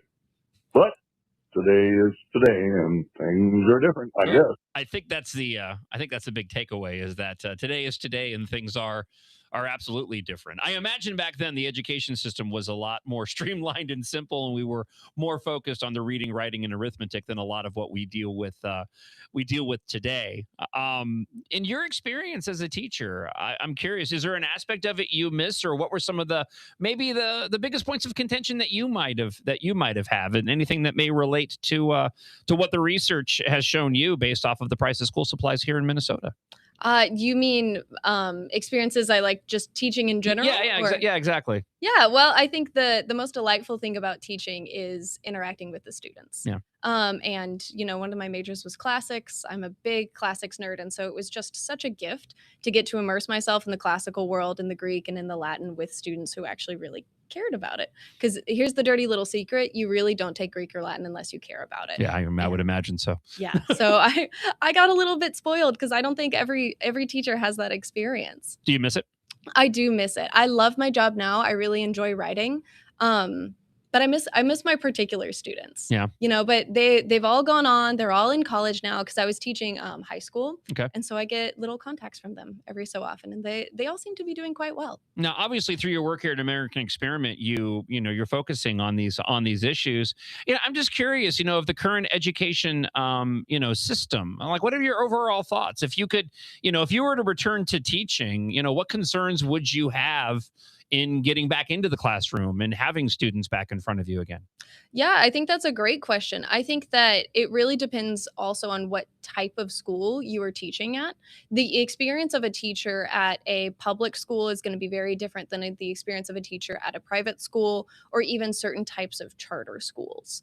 And I will say that it is a time of significant need in our country for there to be good teachers who have strong characters and who are willing to educate students in their heart and their mind as one, And I think that one of the significant concerns that I would have if I went back into the classroom, especially if I was teaching in the public education system where there is not as much flexibility, is whether or not you would have sufficient administrator backup. One of the things that we've seen constantly, and one of the things that I've had many conversations about in the context of being a policy fellow here at American Experiment, is that there are many teachers who desperately need administrative backup for things like school discipline. If you have a student who's causing classroom evacuations constantly, do you have an administration that's going to get that student the support they need and remove them from the classroom? Or do you have an administration that's going to say, evacuate the classroom till they calm down and then go back in it, and then evacuate it again and again and again and again? Do you have an administration that's going to hold the line whenever you give someone a poor grade? Or do you have an administration that's going to say, hey, you need to raise that grade a little bit so that mom and dad aren't mad at us and we don't get sued? There's a lot of things that administrators have to protect teachers from. And what we see in national surveys and what I hear in my anecdotal experience is that oftentimes those things aren't being done. Talking with Josiah Padley, again, policy fellow here at American Experiment. And one of the things you can expect if you go to AmericanExperiment.org, and we've been highlighting this, especially with the Wrong Track Minnesota campaign going on right now, highlighting those 5 things that are irrefutable. They are backed up with data, the difficulties that we're dealing with, which includes a lot of education issues. But it goes beyond that with what the policy fellows here at American Experiment write. Your piece, talking about the rise in school supply costs this year. There's a subsequent piece from Katrin Wigfall where she goes even deeper into what you had laid out in your original piece. And again, for those that are looking at further information, your article is a great starting point. And then follow that up with checking out Katrin Wigfall's piece, Save Your Receipts, Back to School Shopping Now, Taxes Savings Later, correct? What will people discover within Katrin's piece, dovetailing off of your original article there, Josiah? Yeah, well, just before we get to Katrin's piece, I do want to highlight that I have linked in my piece, and you could find very easily online, a list of back-to-school supply support groups, or a list of back-to-school supply donation experiences that anyone who is needing a new backpack or new school supplies could easily find and go online and, sign up their child for. So I really do encourage parents to do that. If they're in a situation where they think financially, maybe I do want a free backpack this year, then I encourage them to do that because it's a hard road for some people whenever you need those kinds of things. But for Katrin points out that actually, if you have the ability to wait until tax time, you can save a good amount of money on your school supply costs. And that's because Minnesota has 2 things that are really helpful for people filing out their taxes. One is an education subtraction, and one is an education tax credit. And so that education subtraction, that depends on how old your child is. But if your child's in, say, kindergarten through 6th grade, you can get $1,625 off of your taxes. Off of your measured income by the IRS at the end of the year. If you're in 12th grade, you started college during the tax year, your maximum subtraction is $2,500. Wow. Yeah. And so obviously a subtraction is going to really depend on income, what you have to pay in taxes at the end of the year, but any kind of subtraction is going to be really helpful for people. And so that's just a line on your state tax form, and people just need to know that it's aware. The other thing that people need to be aware of is the Minnesota K-12 education credit, which again is something that you can fill out as part of your state income tax form. And so that education credit, that's going to be a credit to your taxes, as opposed to a subtraction that subtracts money from the income that the IRS considers, if that makes sense. Yeah. Okay, so that education credit, if that depends on children, it doesn't depend on children's age. So if you have 1 or 2 if you have 1 or 2 children, then your maximum gross income for that credit has to be about $81,820. So if you have an income that is $81,820 and you have 1 or 2 children, then you can qualify for that credit. It's it's nice to be able to talk about the positives of which, parents can go and take advantage of. And I would imagine that a lot of parents don't even realize that that's the case, that they have opportunities to actually save money every single year as their kids work through the education system. And thank you so much for highlighting that again, talking with Josiah Padley, policy fellow here at AmericanExperiment.org. I appreciate you coming in early and spending some time on the show. And I encourage everybody to head on over to AmericanExperiment.org and check out her piece. And in the piece is linked to Katrin's subsequent piece as well. Thank you so much for coming on the show this morning. I appreciate it. Yeah, of course. Thanks, Don. Before we wrap things up on an election day, I do want to encourage everybody to get out and vote if you haven't done so so far. I'll be doing that as I get home later on this afternoon. The wife and I like to go and do it together. Might even bring the dog with us, although I don't think it's happening at the school near my house like it typically is. So I have to go find out, like a lot of other people. So I'll be doing that when the show wraps up today. I got an email yesterday that I wanted to share with you before we wrap up talking about concerns over Somali gangs at the Minnesota State Fair. Tom writes this to john.justice@americanexperiment.org. I wanted to share a viewpoint I've not heard you talk about on the endorsement process. In my opinion, the process is very important. The crap, he writes, that happens in the endorsement process has happened forever, according to my father, who has been in the Minnesota politics since the 1950s. He was in his 90s when I asked him about this. He has since passed. If we skip the process and go right to a primary in the state, it gives the other side a say in your candidate. The Democrats tend to have their ticket locked for the most part, giving them an opportunity to vote on the Republican side. The Dems are much more organized in this state than Republicans. So how do we fix it? Good question. Maybe the candidates need to be a little bit more respectful to the process and show some honor. Tells me a lot about the candidates. Kendall Qualls was not my guy, but he will have my vote because he won the endorsement, writes Tom from Rogers. Don't let an outside group have a say in anyone's camp. Just one guy's opinion. Tom, I respectfully disagree. And it's that last statement why I disagree. Because I don't want a group of individuals going to, and I understand the process. I understand how these individuals are selected when they go to the GOP convention and they go and decide who's going to get the endorsement. I get it. There's a process involved, but there's not enough people to give a solid say, in my opinion, as a true representation of who the voters actually go and support. I also don't subscribe to this notion that we are providing Democrats the opportunity of getting involved in our elections if we take everything to a primary. We need to move the primary up earlier in the year. That's what would have to happen, right? This all needs to happen via the legislature.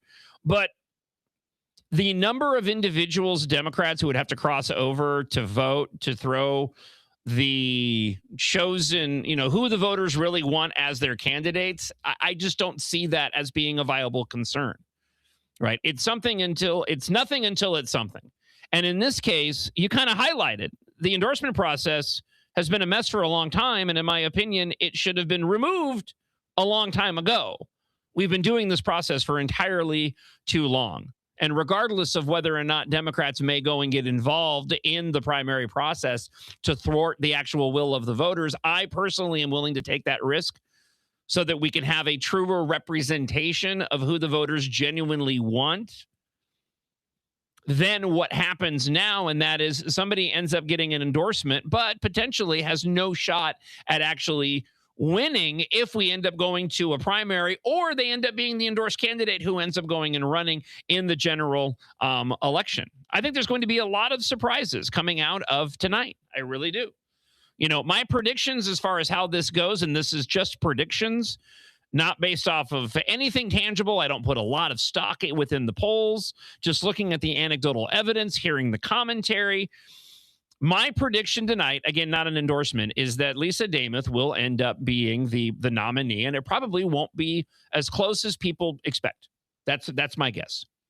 Again, I'm not saying that's who I'm voting for. I'm just saying that's my guess in terms of Republicans and who they end up choosing to be the nominee for governor. I think Michelle Tafoya is looking at a fairly easy win this evening. I don't think that's going to be very close. When it comes to Angie Craig and Peggy Flanagan, I think that Angie Craig actually pulls it out. I think the Democrats are aware that Peggy Flanagan is a more beatable candidate.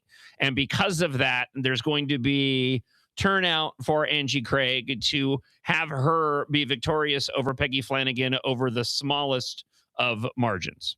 So we'll see how things shake out tomorrow. Again, none of that is an endorsement. It's simply just my prediction on what plays out tonight. But if you've listened to my show for any length of time, you know that my predictions usually aren't all that great. What's most important is you need to get out and vote. That's what you need to do. All right, here's what we'll do as we wrap up the show today. As I'm looking at the clock and we're starting to run out of time, I'll save this story for tomorrow and our primary recap show starting at 6 a.m.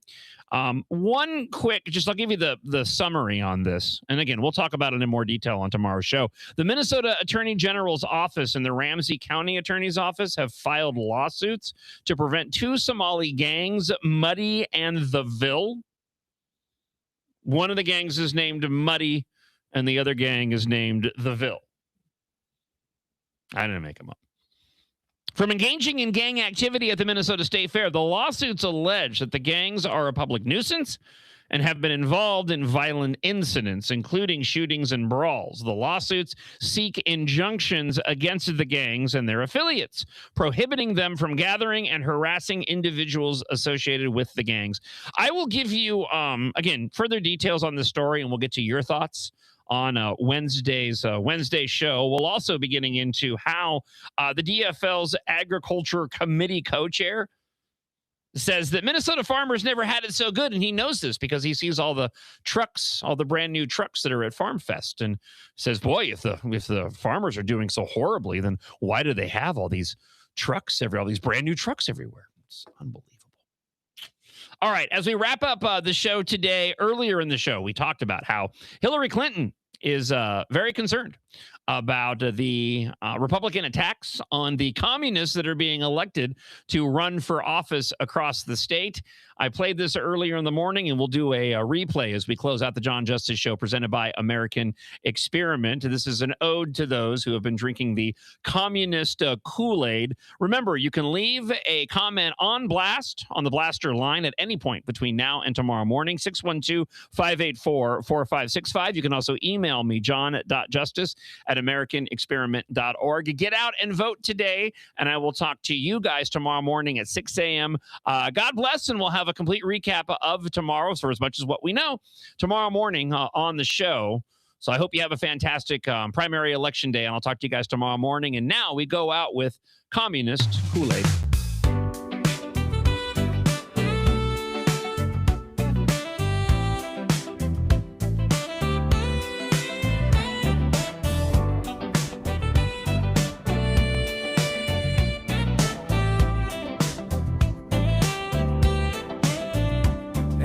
Country club here, they're passing notes in blue, talking party colors like they're overdue.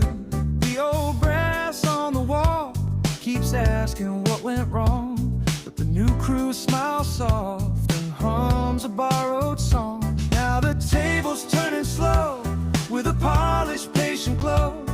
Everybody in the room feels the courage start to grow. Communism Kool-Aid, sipping by the poolside. Communism Kool-Aid, say it with a straight face. Voters in the cool shade, passing cups around the parade. Communism Kool-Aid, and nobody knows what to say.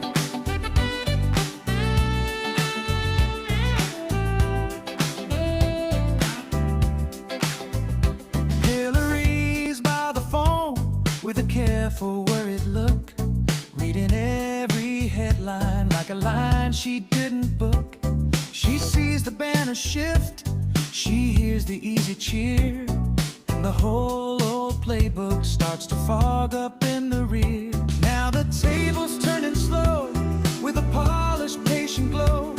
Everybody in the room feels the courage start to grow. Communism Kool-Aid, sipping by the poolside. Communism Kool-Aid, say it with a straight face. Voters in the cool shade, passing cups around the parade. Communism Kool-Aid, and nobody knows what to say.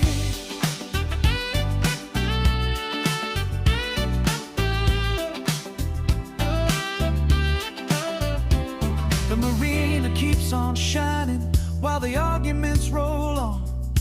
One side calls it progress, one side says the game is gone, and the tide